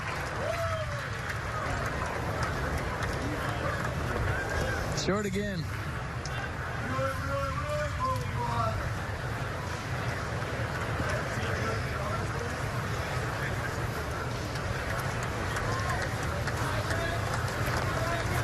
One and two. Changed up close. 2-2. Hitters used to say that Nolan Ryan's grunt only added to the intimidation of what he was throwing at you.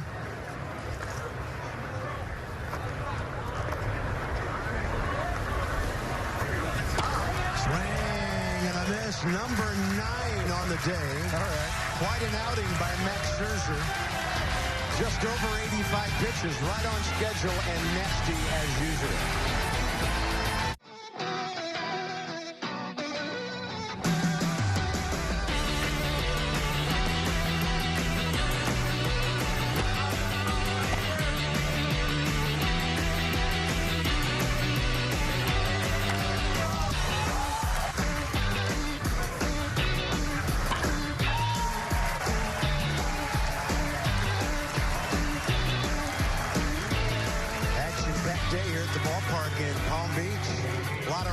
Cardinals fans, Nats fans enjoying a comfortable, cloudy afternoon. We go bottom 6. New pitcher for the Cardinals, 28-year-old John Brebbia. 45 games with a .320 ERA out of the pen last year. He was just about as good in his rookie year before that, back in 17. Gomes, Defoe, that's 7 and 8. Pretty positive we'll see a pinch hitter for Scherzer. Max at 87 pitches, 63 strikes. Yeah, Brebbia fastball 95, slider 83. There's the slider, just missed, 2-0. Good take by Jan, who has pulled a homer and then hit one hard for a single the other way. So he is 11 for 26 on the spring, 4 homers, 7 RBIs. Now he's got a 3 for 3, Dane. He's 12 for 27. Love this veteran duo Mike Rizzo has put together behind the plate. Yeah, the more you see of Jan Gomes, the more you like. Loud noises. 3 hard hit balls, a homer, a base hit, now another single. And take her to the house. Nice day. Yadiel Hernandez will run for him. He wears a 7 1/8 size ball cap and a size 44 jersey. The Nats gave us all the extra guys today that we'd see over minor league camp, and they gave us their hat size and their jersey size. I think we should give everybody's hat size.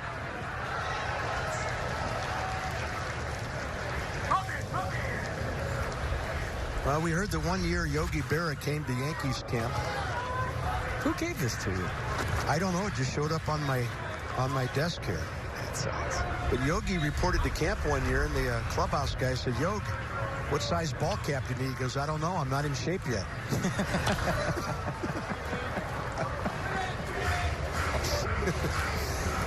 So we've got hat sizes for you. There's Andrew Stevenson, who's on deck in the Trey Turner hitting spot. 7 1/4. 7 1/4 is a standard. And your hat size can change from season to season based on your hair. If it's longer or shorter. If you're a mascot, probably pretty big head. 14 3/4. Yeah. Well, Romer, 0-2 count last time, extended the at-bat, dumped an RBI single into right, and that led to that 4-run frame.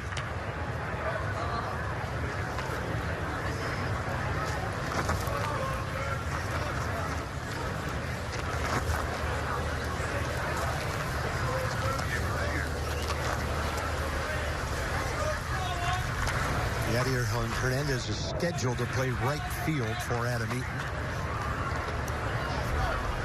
So 1-2 to Defoe. Target away by Pena.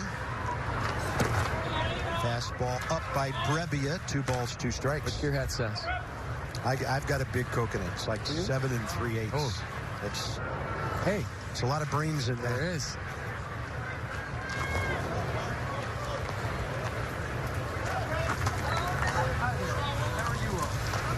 At least it's not an 8 3/4. Swing and a miss on a backdoor breaking ball. That's why you take up so much of the screen when we do our open every day. I figured it out finally. Yankees Nats, March 25th. Last exhibition game. It's at the ballpark up in D.C. 5:05 start. Be there for tickets. Visit Nationals.com. The Yankees on their way to New York from Tampa, stopping at the nation's capital. Andrew Stevenson in the 9th spot for Scherzer after the pinch runner, and Trey Turner is on deck to get a 4th at bat.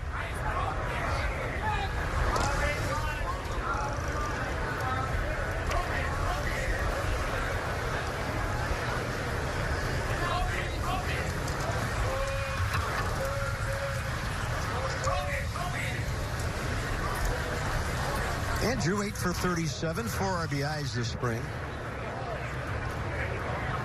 Talked about him earlier in case Michael A. Taylor is not ready for opening day. Andrew's a guy you can plug in. He'll give you a couple of good at-bats a game. He's an outstanding outfielder. He can play a couple of different positions. Come in.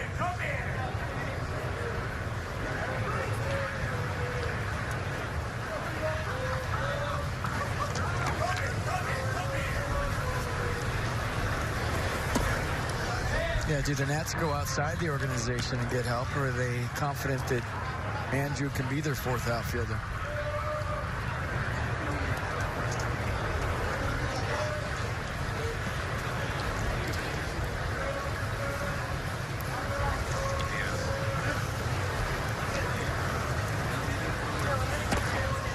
Pitch up, 3-0. If Adam Jones would have waited a couple of weeks to sign. And then you could still keep Andrew Stevenson.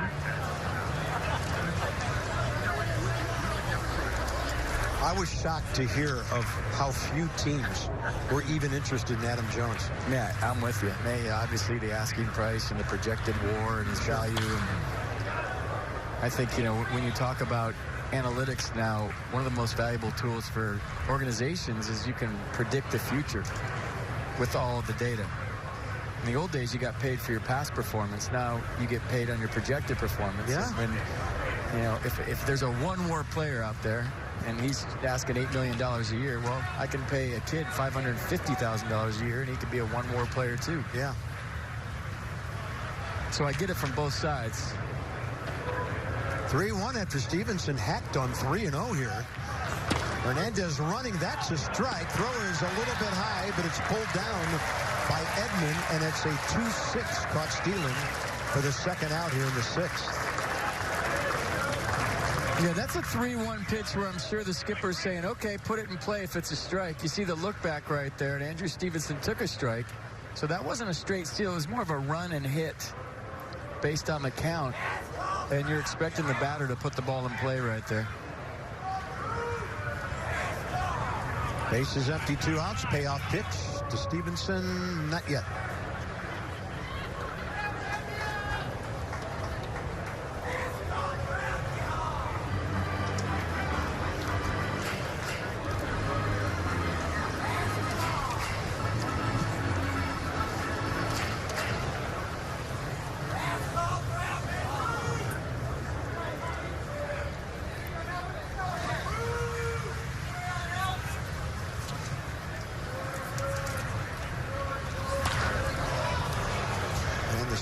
Protecting fans on that screamer. The one thing that WAR and analytics can't tell you is the influence of a veteran guy and the size of his heart, the intangibles. Yeah. And Adam Jones is one of my favorite players, always has been. Just the way he plays the game on a daily basis, how hard he runs, the effort he gives, stuff that a computer can't tell you. And that's valuable, I think. No, absolutely. I mean, what have we talked about more than anything down here at the clubhouse? And how these guys are focused and engaged. There's no war for that. Hopefully, you know, that equals a lot of wins. Well, you talked about Adam Eaton earlier today on the play at second. Yeah. That doesn't show up in any statistical column, what he did. But my fear is, and I'm open to the analytics, I like it. I think it's a great part of the game now, and if you're not using it, you're behind the curve. My fear is that those kind of players aren't going to be those kind of players you're looking at. And even Davey was that kind of guy. That the value of what they bring. What's your war on the days you don't play? What's your war on the bus? What's your war on the plane? What's your war in the clubhouse? Max Scherzer's valuable to this team on the 4 days he doesn't pitch. He's always engaged. He's always focused. He's always looking for an edge for his teammates. When you can quantify that, then I'm all 100% in on analytics. What is your value as a teammate when you're not playing, or even when you are playing but not hitting? What do you bring to the table in the clubhouse? Being in that scenario for so many years, there's so much value. You heard Mike talking about the leaders that he brought in, right, and the value they have. So analytics is great, and I'm so open-minded to it, but until you can quantify the value of a player, his war on the days he's not playing, his war on the bus, then I'm not all in. Yeah, it would have to be an absolute. And yeah, that's the missing link right there. What does the guy do for your ball club? What was Jason Hayward's war in a Game 7 rain delay when he brought everybody into the weight room for the Cubs when they won the World Series? Yeah. Where's the analytic for that? There's a lot of people, oh, come on, that. Unless you've been in a clubhouse for 6 months, it's hard to explain. 3-2 pitch again. Andrew Stevenson, what a battle that was, and he wins it with a one-hopper to the bullpen fence. Fantastic AB by Stevenson hitting for Scherzer, and he's at second base with 2 outs.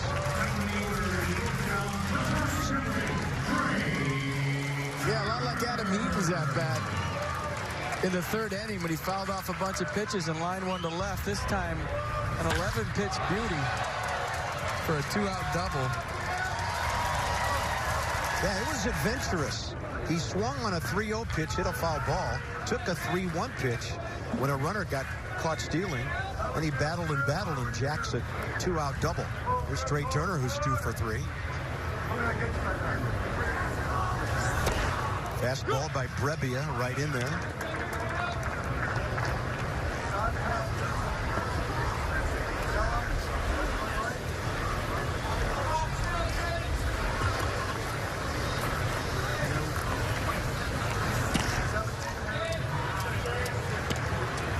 Keith Oberman just sent me a text. He's a size 8. That is a big crate. That surprises no one. He's got a mascot head, for sure. He does.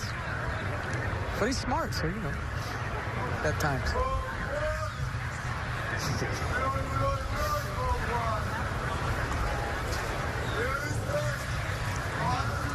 Yeah, our visits to New York never complete without Keith Olbermann wearing his PF Flyers, walking into the visiting TV booth. He had a baseball card in one hand that's worth $300,000. Yeah.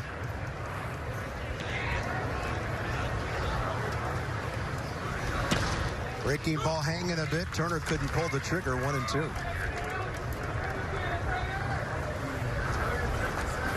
First homestand, Mets Phillies. First road trip, Mets Phillies.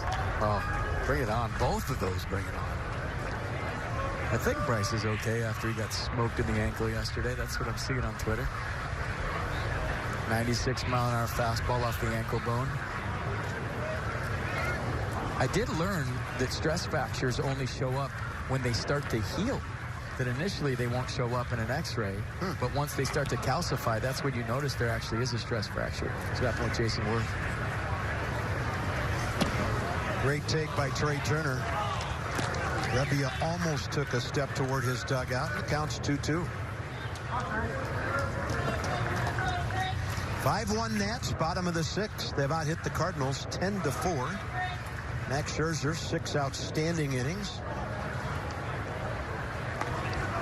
9 strikeouts without a walk.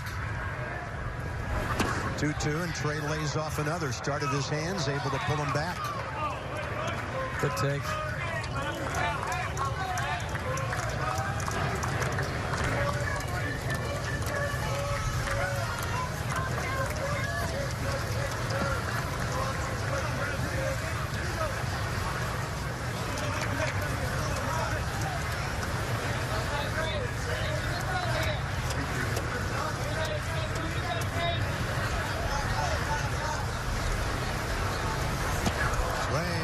Couldn't reach the big breaker. Nats get a couple of hits. They've stranded 5 today, and to the late innings we go. Up to the bullpen and the ballpark food the rest of the way. Well done, young lady.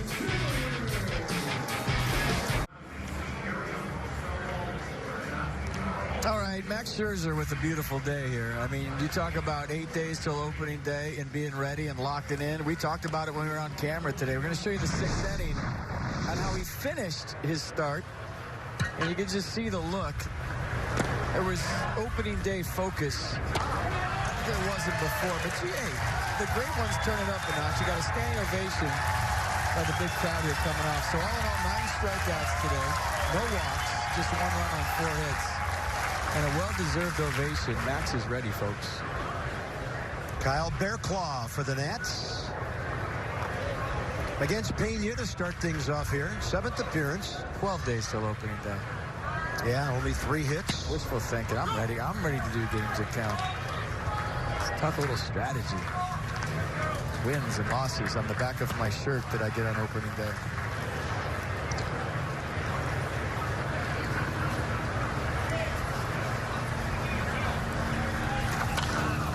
Key cog in the last 3 innings scenario for the Nats this year is the 28-year-old right-hander Bearclaw. Had a high ERA with the Marlins last year, 4.20. But it was because he had control issues. He only gave up 40 hits in 56 innings. But the 60 strikeouts over the 34 walk ratio, not that great. So he is unhittable for the most part, but he just has to throw strikes. And then Rosenthal and Doolittle to follow him if things, not necessarily today, but during the season, if things go as scheduled. I see Sean out there stretching, I think.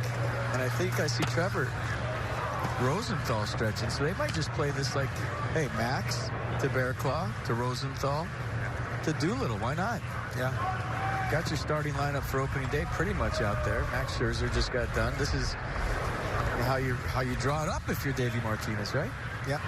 And there are days when Max will hand it to Rosenthal, and maybe some days when he hands it right to Doolittle. I think we're getting like a sneak peek. This is cool. Yeah. We're getting close. Time to get excited a little bit.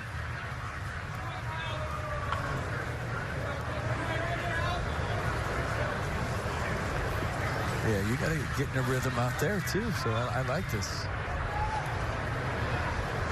Pena, Gorman, Arozarena for the Cardinals here, top 7. 2-2 pitch, and Pena gets a piece of it.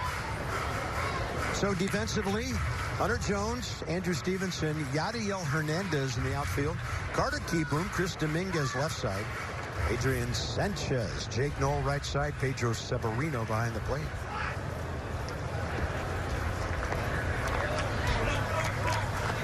All the starters are out. 2-2 pitch. Check swing, Bear Claw to his right to grab it.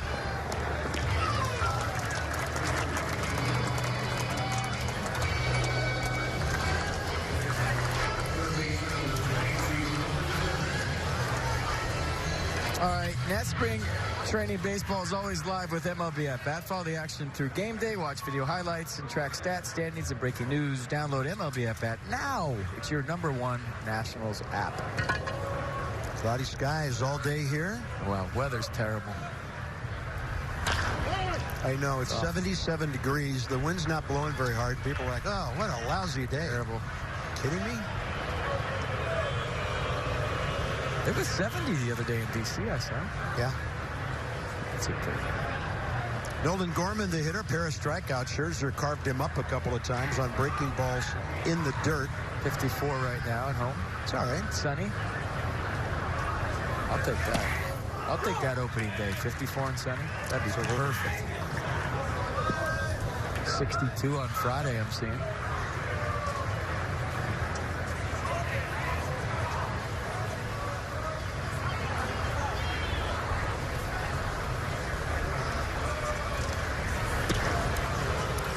Showed him the fastball a little bit outside.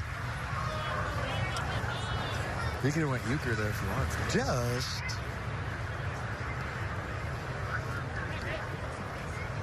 Well, it'll be a long time before a net throws a pitch like Matt Chico did in Miami one year. Henry Rodriguez. 0-2 pitch over the first base dugout. Henry Rodriguez did. High fly ball, well hit right field. Hernandez back. That's not coming back. We talked about the prospect status of young Nolan Gorman. The Cardinals love this kid. He's 19. It's only his second year of professional ball.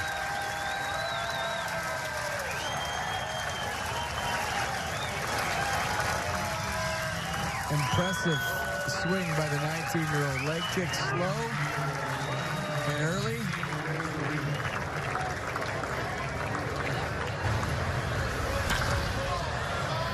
That was loud. That was loud. First home run and RBI of the spring. He'd only had one at bat with the big club prior to today. Do you think Mike Rizzo calling up Juan Soto, the Braves calling up Ronald Acuna Jr., has influenced other GMs on saying, hey, if you're ready, you're ready. I don't care how old you are? Well, sometimes it depends on where they were drafted with that whole Super 2 thing. Yeah. You know, and the clock starts on their 6 years of That's dumb. player control. It's a dumb rule. If you're good enough to play in the big leagues, you should be in the big leagues.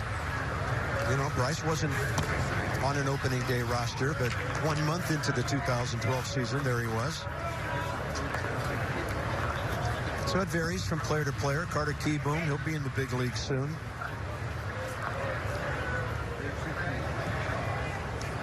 Can't believe some of the things we've seen from him this spring. Yeah, when's Carter up? I want to see this. Well, What do you got? I've got all the defensive changes, but Don't know Davey where. doesn't always go straight up. So we'll see where Keyboom's hitting when the Nats come up. Right now it's 2, 3, 4 due up in the 7th, and I would assume he'll be in that group somewhere. He's earned it. And that breaking ball was hanging a bit. That's hit to left, and it is out of here off the bat of Rosarena. And just like that, a 5-1 game is 5-3 with Gorman and Rosarena going back-to-back.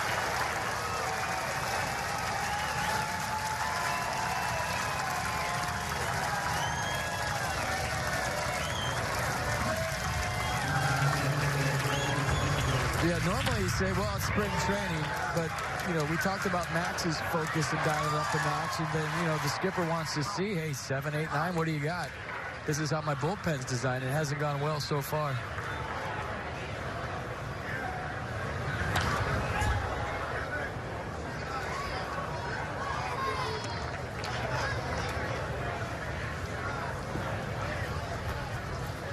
Yeah, first runs Bear Claws given up this spring.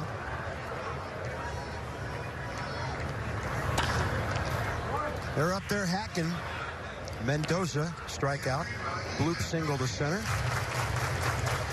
And then Dylan Carlson on deck to hit for their pitcher John Brebbia.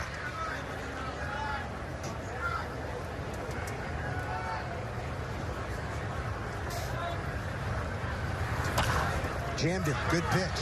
Going to take a good play by Carter. Yes, at first base on a good pick by Jake Knoll. 6-3 with a star on each end of that one. Yeah, I haven't seen a lot of Carter Keyboom's defense yet. I know he made a few errors at second the other night when he had 2 home runs. This is a good play. Good pick by Jake Knoll. Had to get rid of it quick. Probably didn't have a grip on it, but that'll work.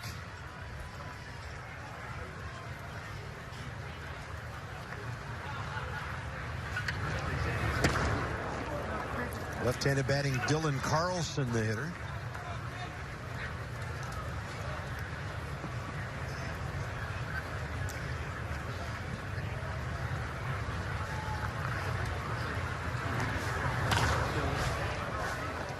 Counts even, 1-1.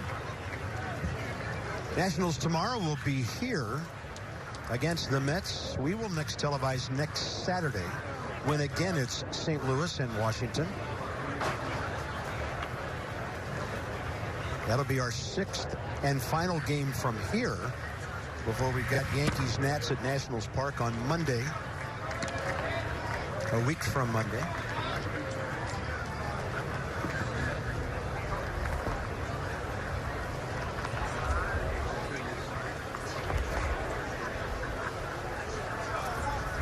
Two on, 2 outs. A little low and away.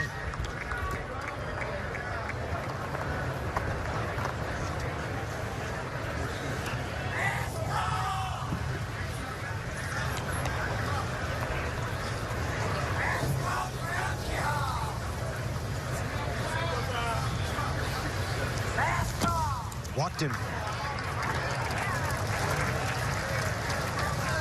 Top of the order. Tommy Edman, the shortstop, still in there.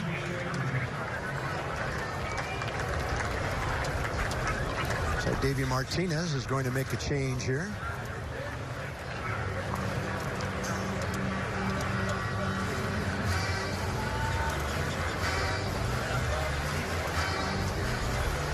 A little further into the bullpen. A runner aboard, tying run at the plate when we bring you back to the ballpark at the Palm Beaches.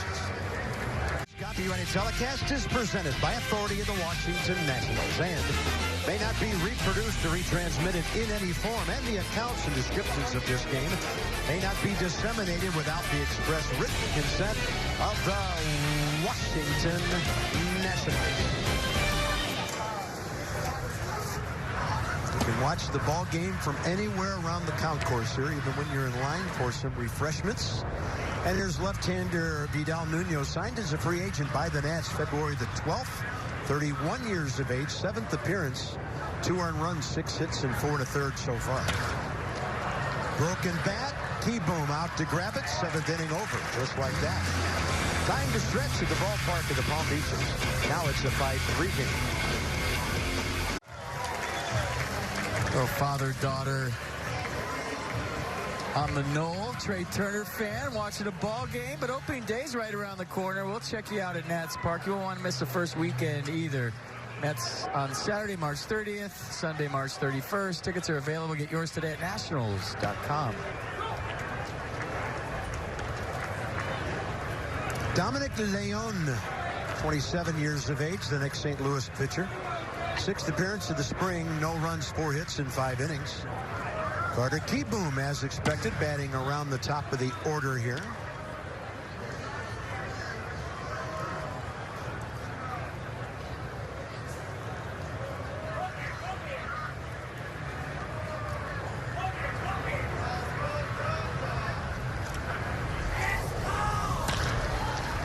Slap to the left side. First out, bottom 7. Adrian Sanchez will be next.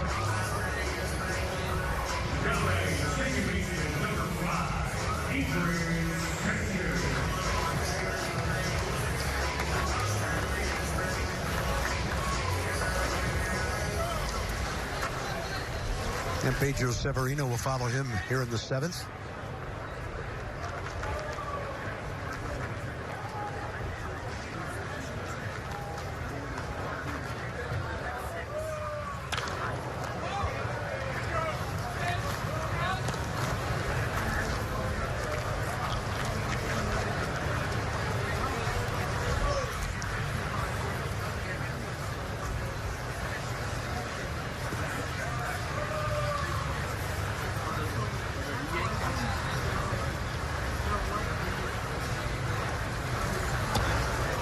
With no Michael A. Taylor, no Howie Kendrick, Adrian suddenly has a really good chance to head north on a 25-man roster.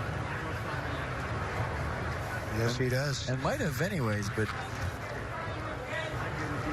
now got to play anywhere on the infield. Nasty breaking ball. And Pedro Severino, the catcher, next here with 2 outs in the top of the 7th.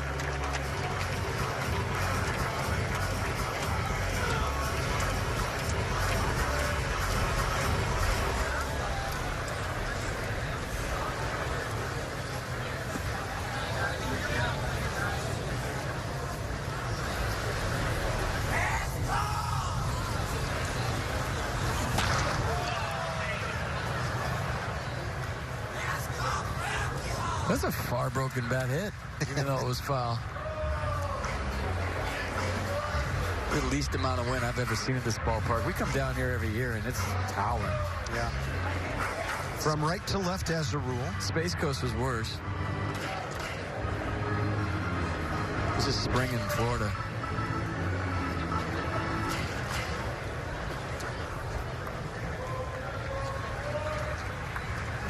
We had a game canceled, Carp, one year because of the wind here. We were setting up the cages and the L screen for batting practice, and they were all blowing over. The turtle cage you roll out, yeah, we couldn't keep it still.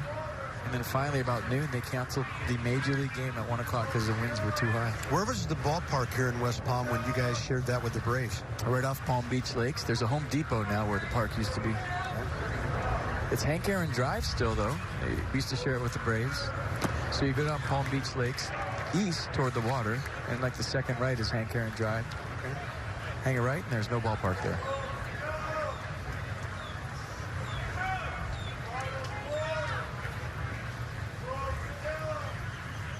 Well, in tribute to your bat, that's why they say that's the power of the Home Depot.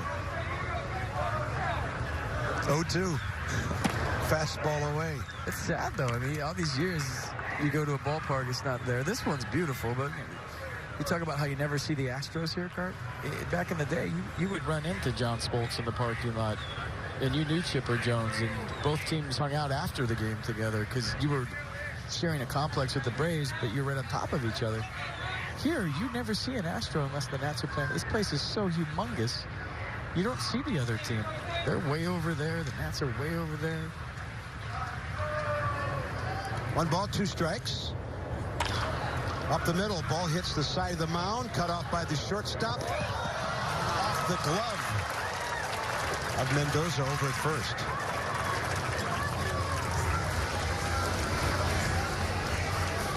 Good hustle by Pedro Severino getting down the line. He could have said, you know what, I'm bummed that I made an out, but he was really busting it. Maybe forced a rush throw. Hey, this is the catcher hit, and I got time. Oh, wait, he's running hard, and I got a rush. And the throw dictated that. Yeah, you would think E6 causing Mendoza to have to really stretch at first. Look at the hustle. Adam Eaton did it, so why shouldn't I? Yeah. And we've seen several balls called hits here that were later corrected. Good take. That just missed. Yeah, a lot of the players and some of the staff live out where the old ballpark was, Carp. There's apartments there now. Okay. It's Jake Knoll, who's 11 for 36 this spring.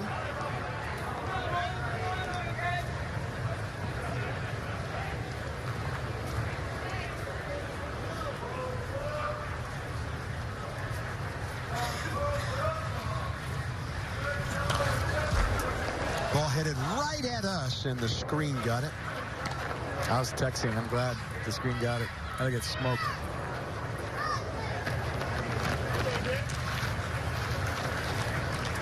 Been impressed with Jake. No, he's a good fastball hitter. Seems solid at third, solid at first.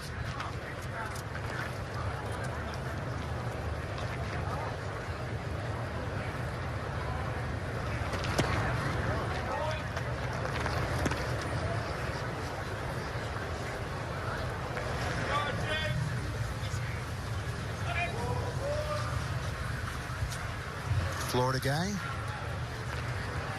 Went to Florida Gulf Coast University, across the way over in Fort Myers. Nasty breaking ball with late movement down and away, 2-2. 278 at Harrisburg last year, 66 ball games. And that was after 66 at High Potomac when he had 302. So, Jake, I remember we did several updates on him during the season. Having a good offensive year. Gets under that one, a mile high out to short left. Nats are gone in the bottom of the seventh. We go to the eighth, up to the bullpen for 6 more outs.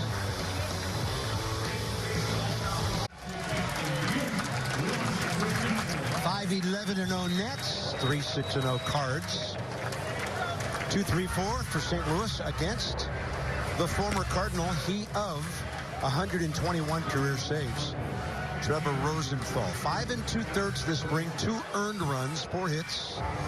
He's walked 4, has felt for the strike zone a couple of times, and struck out 5. Yeah, when you're coming back from Tommy John, the last thing usually is the command, so not really worried about that. Fastball in 2017, I almost said last year, 2017 averaged 98 miles an hour.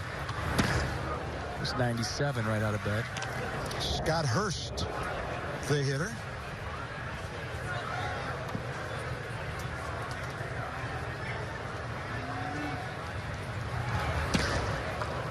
Fastball a beauty. Under the hands, unhittable. But a strike.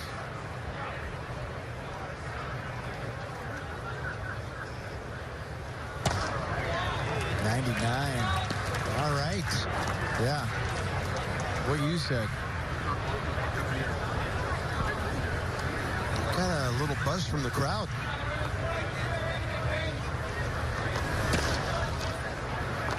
Took a little bit off. 96.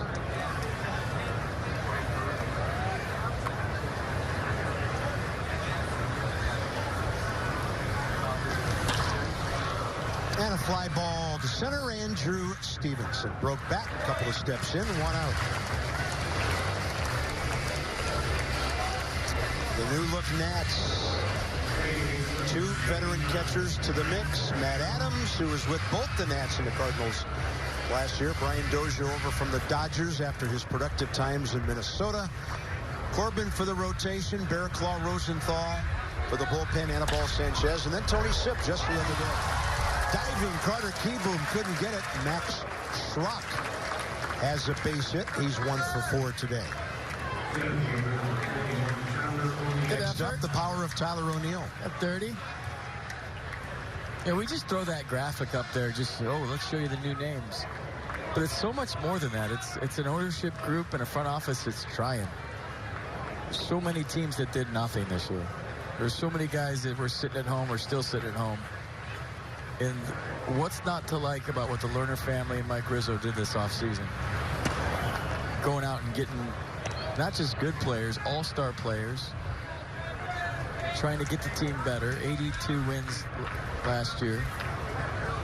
Wasn't enough. Wasn't good enough for this franchise. When back in the day, it would have been a great season, and now it's not. What do? They go out and make the team better. And that's all you can ask for as a fan, right? That's right. as a manager. Well, and for the teammates, too. Yeah. You know the people upstairs are doing whatever they can to give you the resources to win. 1-1 to O'Neill, and a good pitch by Rosenthal. Had him lunging at strike 2. So it's not just 98 or 99. Watch the off speed here. Changeup. I didn't throw it very often, just 12% of the time a couple years ago, but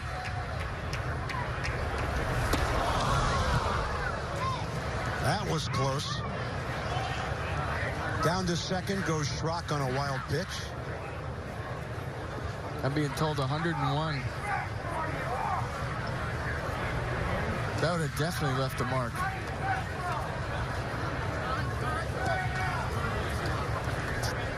Tyler O'Neill looks like he's 16. Did you see his face?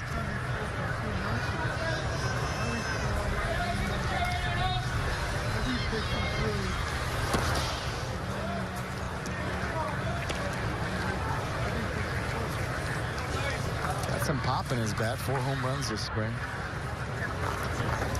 Yeah, this guy can hit him a long way.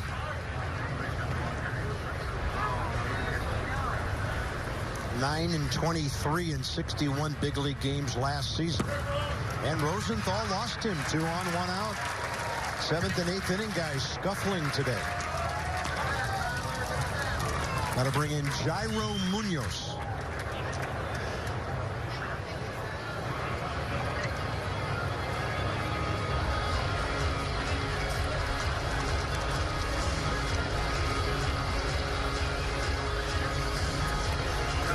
Munoz, a rookie last year when he played 108 games.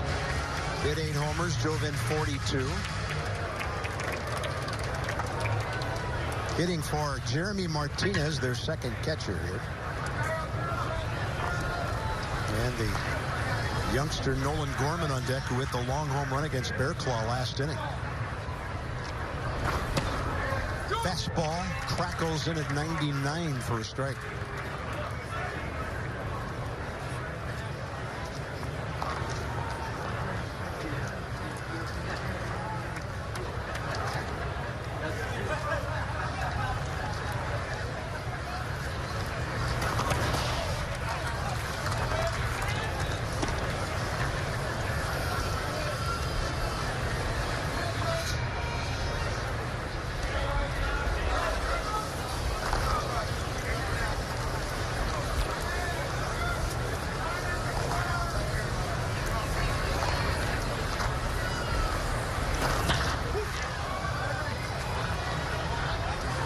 I think no matter how hard you throw in this league, Carp, A, you got to establish the fastball in the strike zone, and B, you have to throw some off speed in the strike zone too. And if you throw a slider in the dirt or a changeup in the dirt, as a hitter, I'm sitting dead red. And I think you have to off Trevor Rosenthal either way.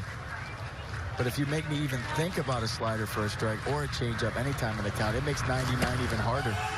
Fastball up and a strong throw by Severino. Schrock back in there with Sanchez covered.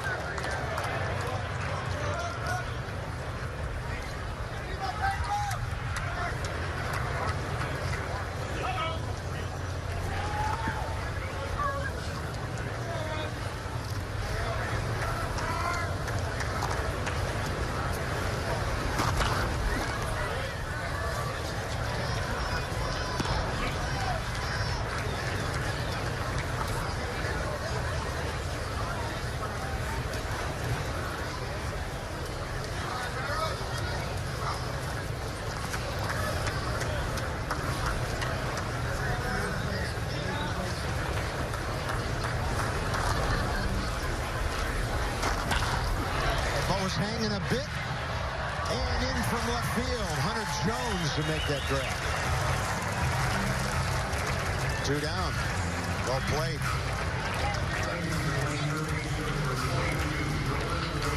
Good play, sinking liner. And next up, Nolan Gorman. Got my attention last time.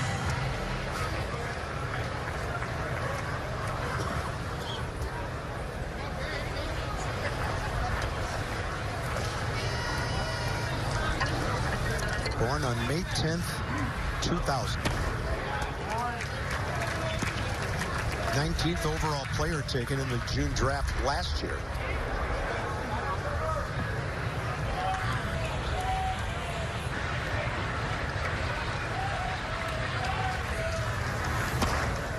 That's a good heater. A little tailing action to the outside edge, 0-2.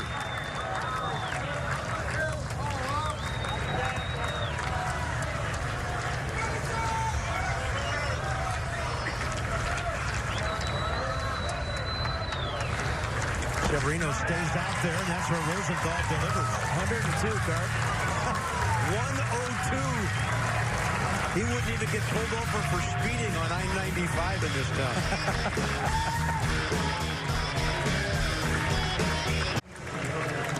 This is totally unofficial, but I believe that's the hardest pitch ever thrown by a National on Masson since I've been here. I don't think Henry Rodriguez ever hit 102.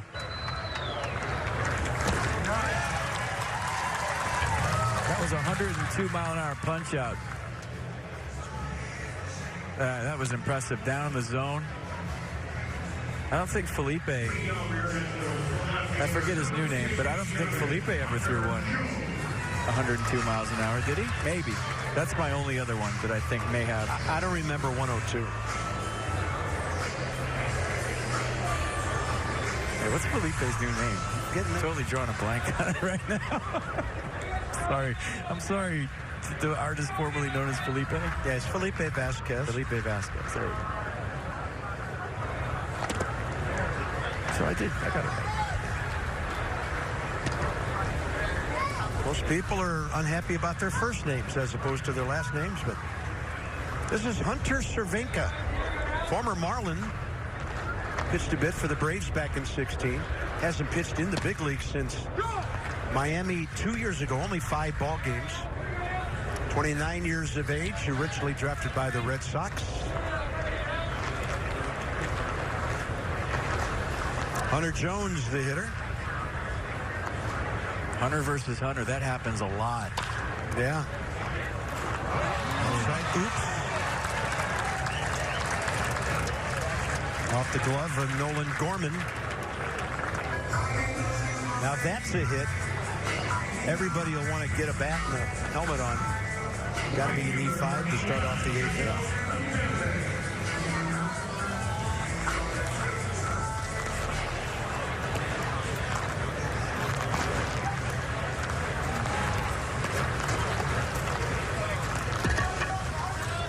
Dr. Dew for the 9th.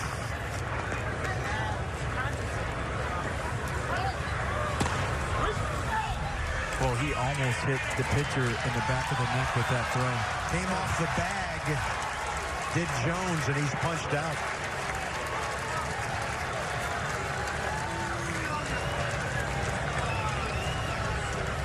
Watch the throw, almost hit the pitcher. It looked closer, real speed. And then did his foot come off there at the end? It must have. I don't think Hunter Jones agreed with the call.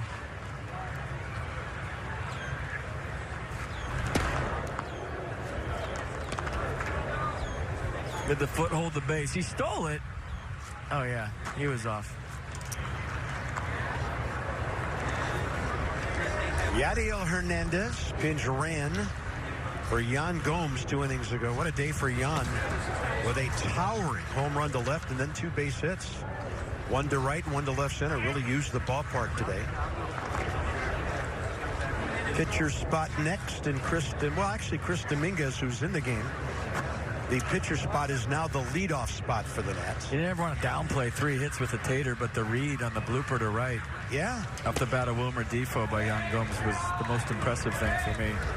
To know where your outfield's playing, to have the baseball savvy to know that was going to drop and just take off with nobody else and get to third on that blooper. A lot of guys are safety first baseball, and they just want to see if it drops and get to second. He was thinking third as soon as it was hit. It was impressive.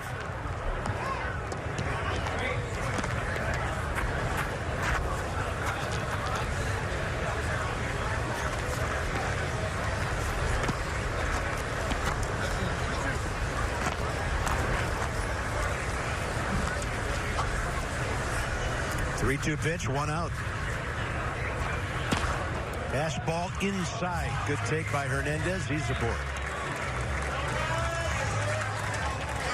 That'll bring in Chris Dominguez. Oh, yeah, somebody on Twitter saying Eddie Romero hit 103. Yeah. How could I forget Eddie? Eddie Romero, you're right.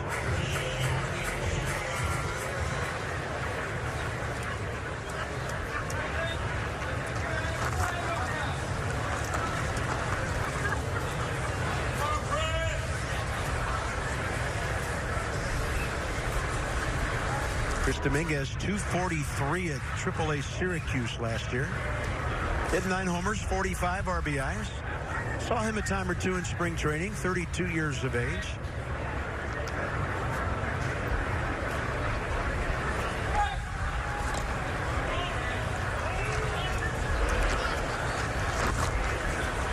Two games of big league experience over the years with the Giants and the Reds.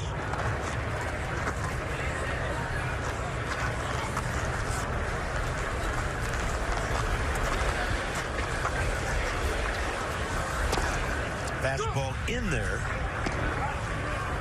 from Cervenka.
Movement on that one. Count even 2-2.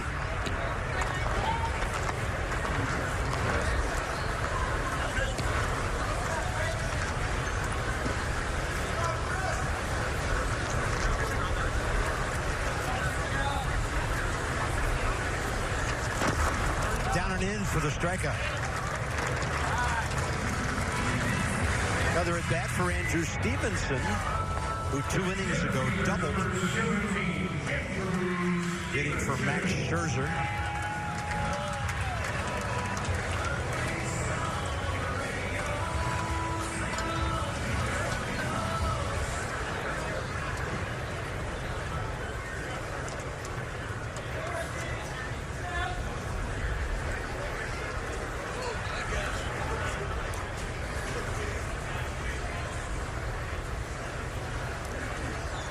Long pause. We should have a Where Are They Now segment on the show every day. Tyler Clippard's with the Indians this year. Juice Dorn's with the Royals, I saw, trying to make the team. Clip and save. We have a fair amount of history now. We need to start keeping track of the former Nats. Yeah. Who else? Well, we've seen Clint Robinson today scouting here for the Marlins.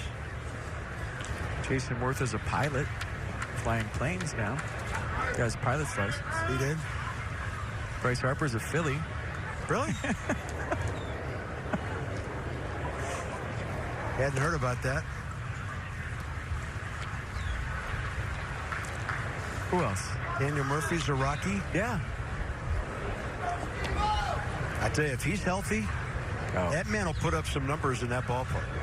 Because he can use those gaps and hit doubles all over the place. It's definitely a good fit on paper for him. Yeah. I think slated to play first base the last time I saw him. Making Ian Desmond change positions again. He's back in the outfield. Going to move Charlie Blackmon from center to left. Danny Espinosa's trying to make the Mets. Stevenson. Ball skipped by Gorman.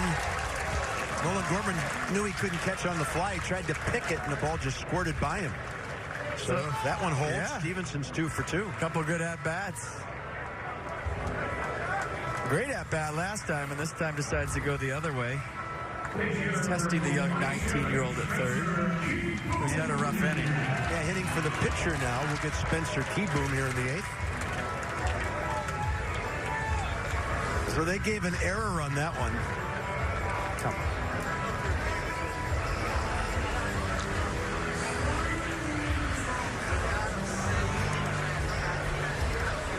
Clint Robinson's a scout for the Marlins. We already talked about that.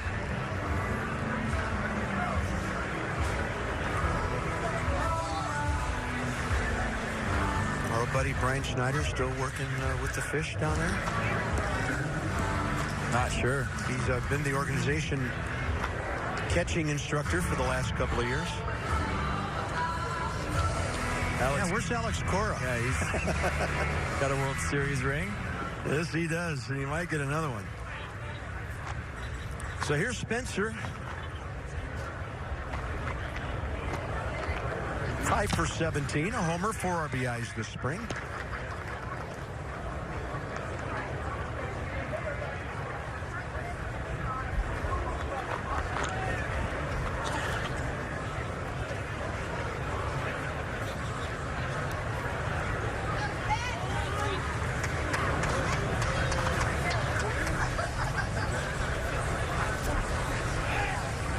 Adam LaRoche is killing God's beautiful creature somewhere.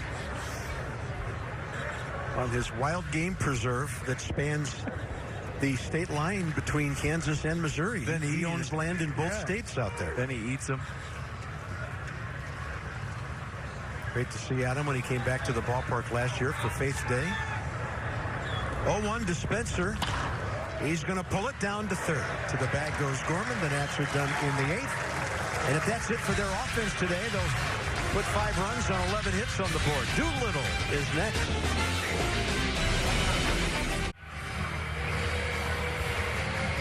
Last 2 seasons, who are the most dependable 9th inning guys in baseball? On a percentage basis, it's our lefty Sean Doolittle. And Giles getting himself reestablished. Kenley Jansen, always nasty when the Nats have to face the Dodgers. Wade Davis, Edwin Diaz, and here he is, 5th appearance of the spring. Sean's been great, a hit in 4 innings, and control impeccable so far.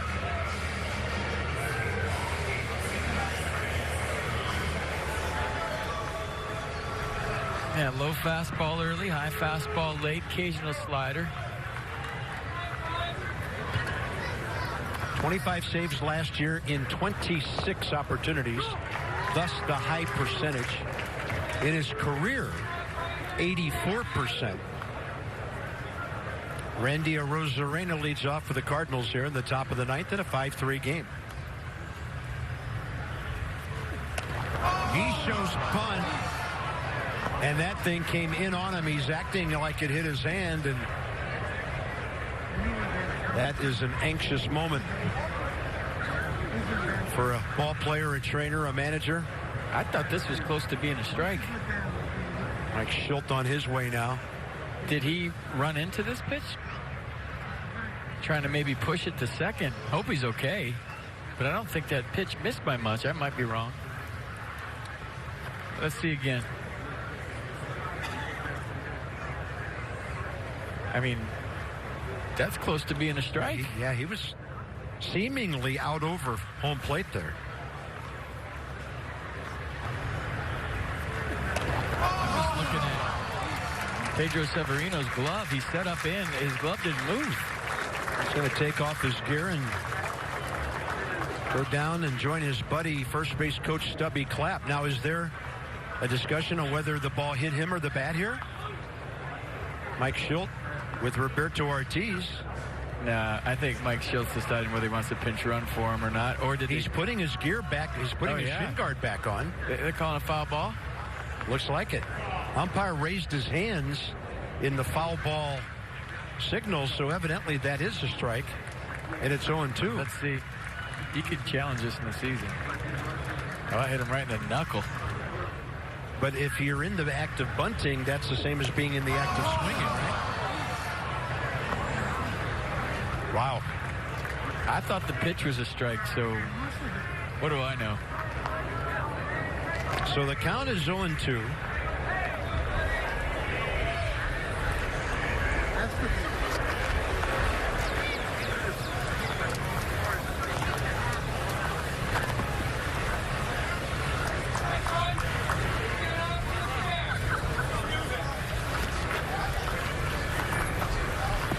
Comes a high heater. Yeah, Doolittle lives up in the zone. There it is.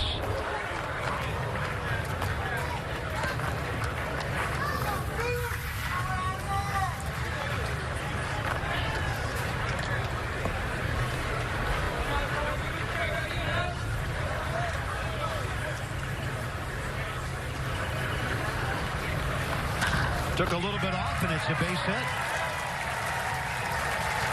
Tough, courageous at-bat there by Arozarena, who homered last time. He's got a leadoff single in the ninth this time up. Evan Mendoza will be next. It's a 9-finger knock. And then Dylan Carlson on deck, who's already in the game. Hope he's okay. Mendoza 1 for 3 with a base hit to center.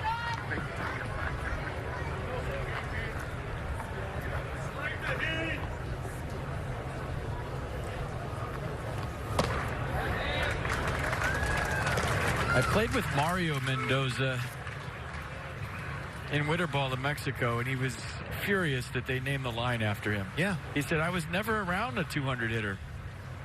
And now the Mendoza line is named after me. So if you even brought that up around Mario, he'd just instantly lose it. And not jokingly either. He hated that. Yeah. What was his career average? I'm going to look it up. Here, I got you here. Got it.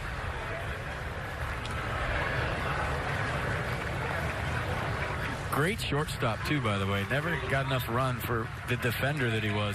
Career batting average, .215. See? 0-2 pitch. Did he ever hit under 200? Well, his last season he only played 18 games with the Rangers, 17 at-bats, hit a .118, but he was under 200 a couple of times, but he was never an everyday player. Most of that with the Pirates. Well, you got some young hitters crowding the plate here, and Doolittle is not shy about jamming them, and that ball by Mendoza was way in the kitchen right there. Actually, looking at his numbers over your shoulder on your computer, I feel like it kind of fits. I see 180, 190. Yeah. Yeah, I hit under 200 2 years. I know about it. I mean, right now, the hitter's hands are out over the corner of the plate. This ball's playable. Getting there, Yadiel Hernandez to make the grab for the first out. On a normal day here, that thing is fair and probably out toward right center. Dylan Carlson, the right fielder, is next.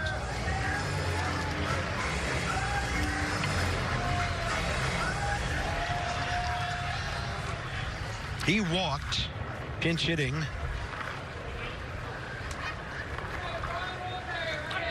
In the pitcher's spot back in the 7th.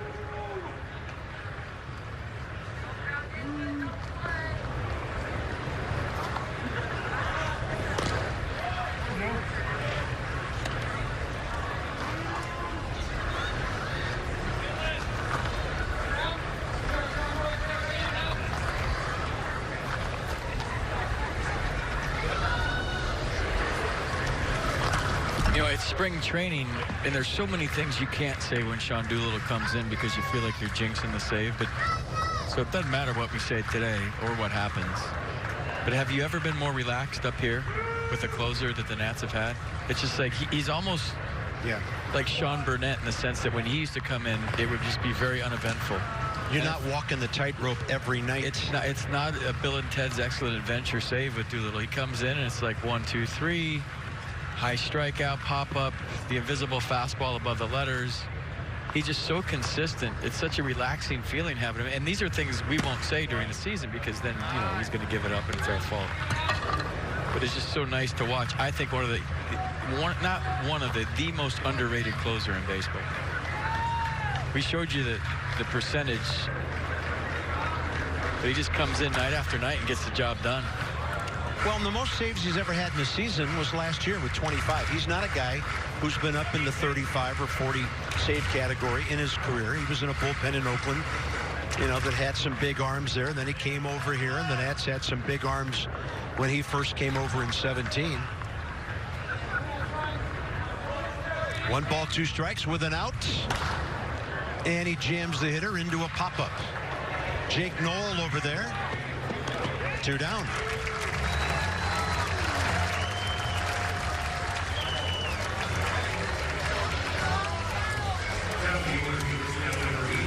Tommy Edman, the hitter. Week from now, we will be wrapping up our final Florida spring telecast. Again, the Cardinals will be here.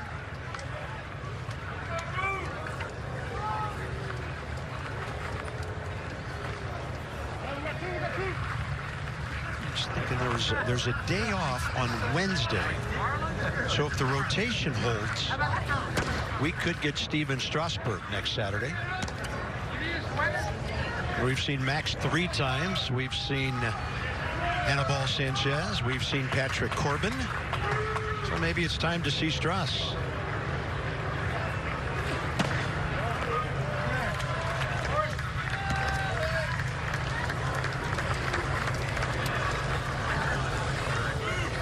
Two balls, no strikes. Nats trying to win their 5th in a row and make it 13-8.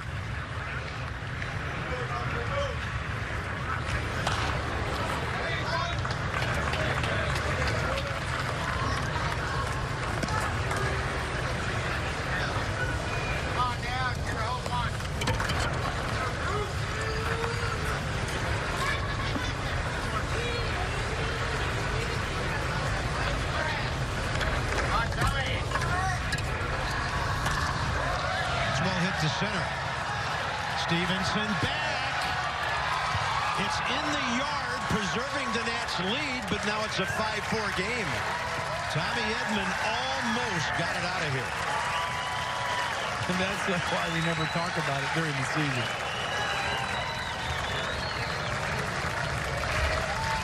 Yeah, Tommy Edman looked good from the left side today, and then he turns around right-handed and does this. He's been the most impressive Cardinal for me all the way around.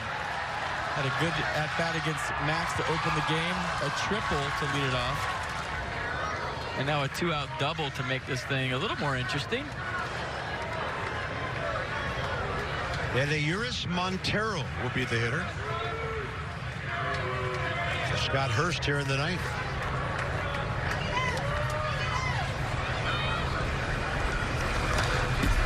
And he's swinging from the heels, trying to make it 6-5.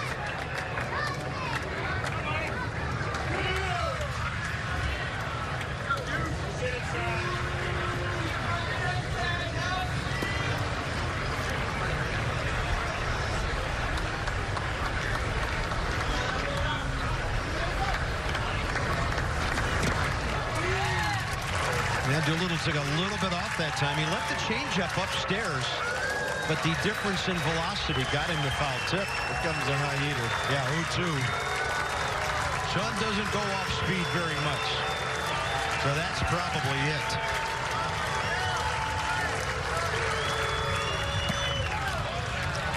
And a good job by Montero of stopping his hands.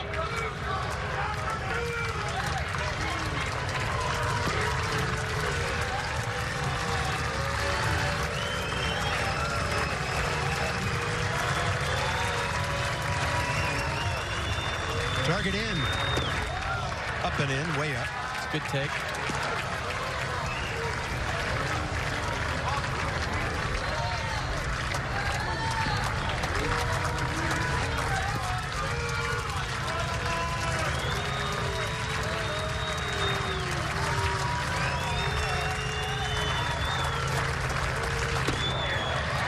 Up there again, 3-2.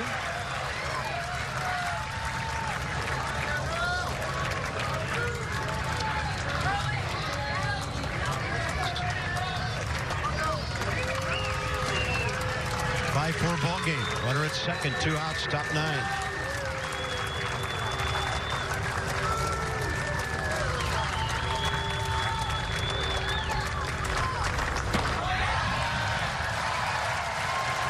the lead runs aboard. First walk of the inning. And it'll be a lefty-lefty matchup with Max Schrock. And Derek Lilliquist going to come out here and talk to Sean Doolittle. Yeah, 7, 8, and 9 today. 5 hits, 3 runs, and 3 walks from the Nats bullpen in those innings.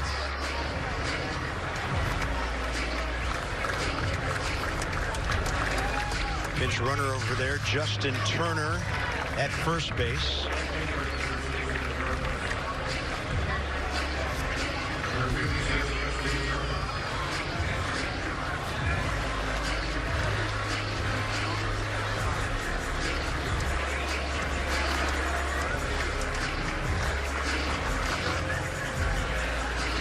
Max Schrock, drafted by the Nats, 13th round 4 years ago. Property of the Cardinals now, originally drafted by the D-backs out of high school.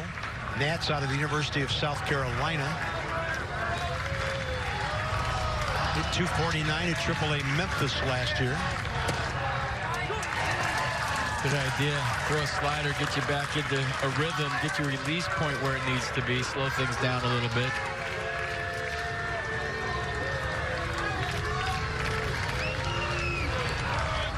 Target low by Severino.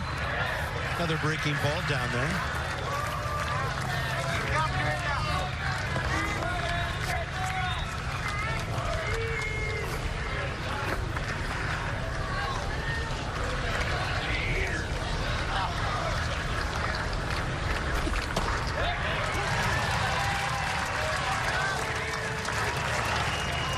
That was 88 for a strike. Sean hasn't taken him upstairs with velocity yet. Everything off speed and down. Severino waiting. And another curveball.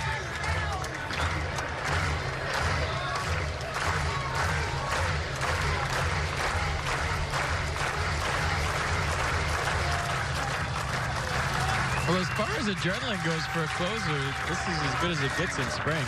Yeah. Breaking ball, and that's going to fall into right field to tie the game. Matt Schrock did not see a fastball in that at bat. And it's 5-5.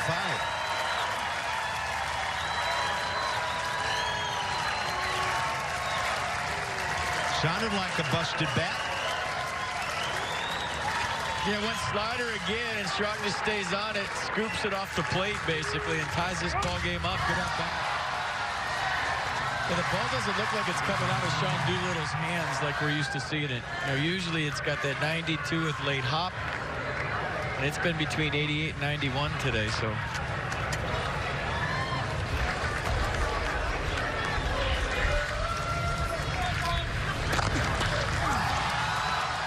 Tyler O'Neill. Oh, my goodness. It's Andrew Kninsner, actually, the catcher, hitting in that spot. And a rather shocking top of the ninth here, even though it's spring training.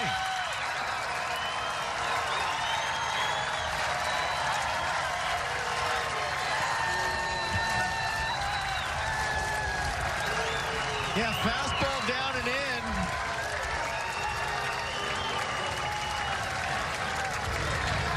And he knew he got to watch the bat flip.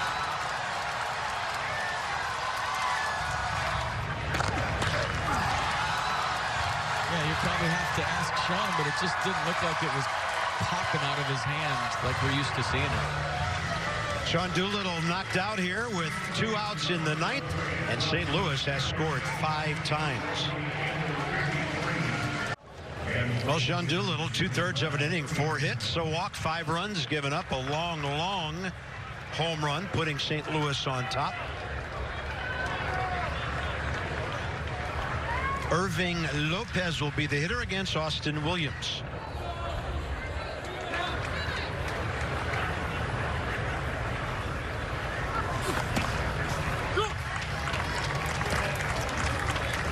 So since Max Scherzer left in 2 2/3, 7 hits, 7 runs, 2 walks, 3 home runs given up.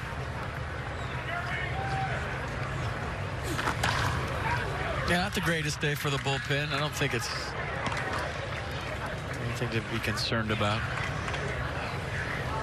Even if it were April, I don't think there'd be anything to be concerned about. It happens.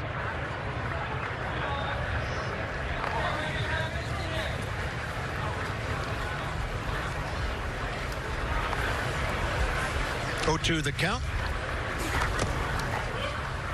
Ball one.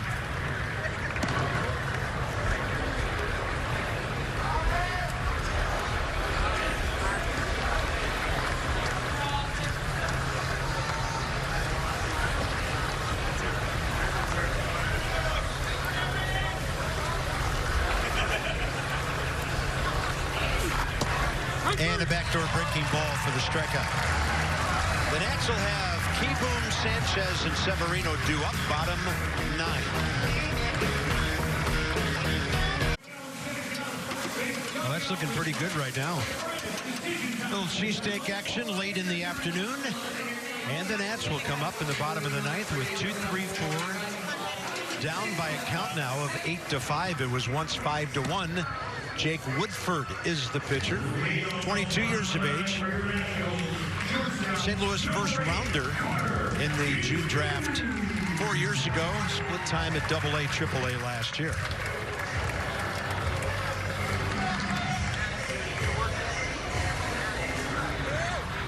Carter Keyboom, first at bat 2 innings ago, ground ball to third. I get to see Carter hit again.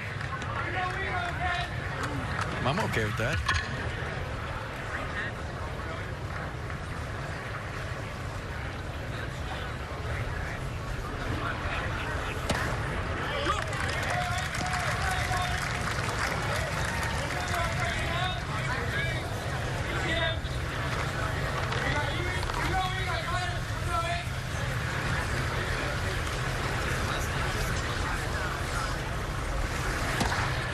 Breaking ball drops in 0-2.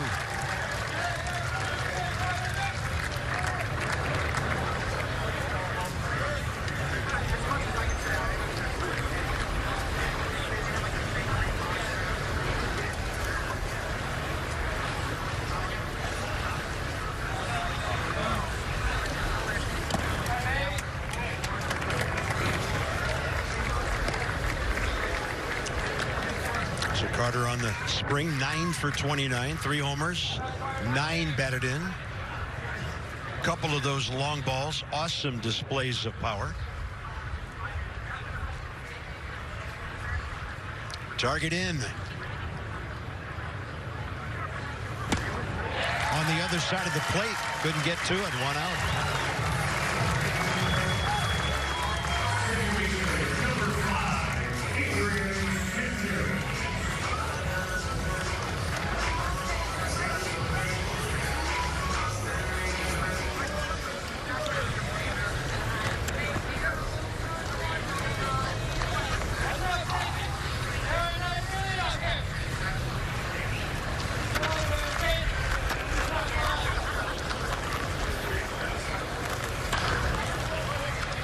Sanchez struck out his first time up in the 7th. That's why the bullpen's so important. Spring training game, who cares? But you know, the feel that you get when you're dominating a team for 6-7 innings, then all of a sudden it turns around. Those are the clubhouses, and those are, I think, those are the losses that bleed into the next day. Everybody says, "Oh, I turned the page. We'll get them tomorrow." Yeah, not that easy. We've seen the Nats be a resilient bunch when that happens in the past, but still, those are the ones that leave a mark. That's why when you're a manager and a ball club, that bullpen is just so important to hold leads. And I think this is going to be a good bullpen. Max Schrock, 2 down. 7, 8, 9 with the lead. Today happened, but whatever. But there is some good relievers still out there, and you never know what anyone's thinking.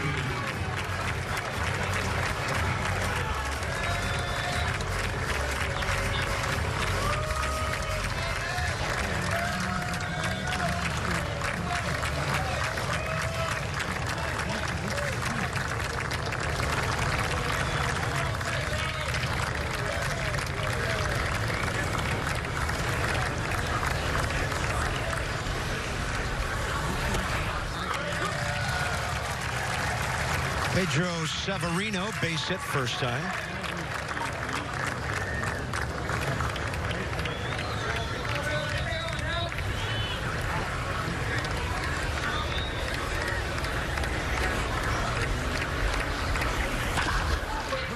And to the left side, Gorman.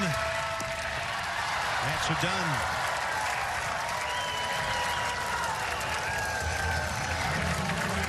Three hours and 9 minutes, a 5-run ninth inning by the Cardinals with all those runs scoring after 2 outs. The difference in this one. And the Nats are 12-9. Their winning streak is over. And Max was brilliant. That's the bright spot of the day. A run on 4 hits in 6 innings with 9 strikeouts. For FP and Alex, Bob Carpenter. We will say goodbye from West Palm Beach and invite you to join us 1 week from today. Cardinals and the Nats again. A presentation of Masson. So long for just a while.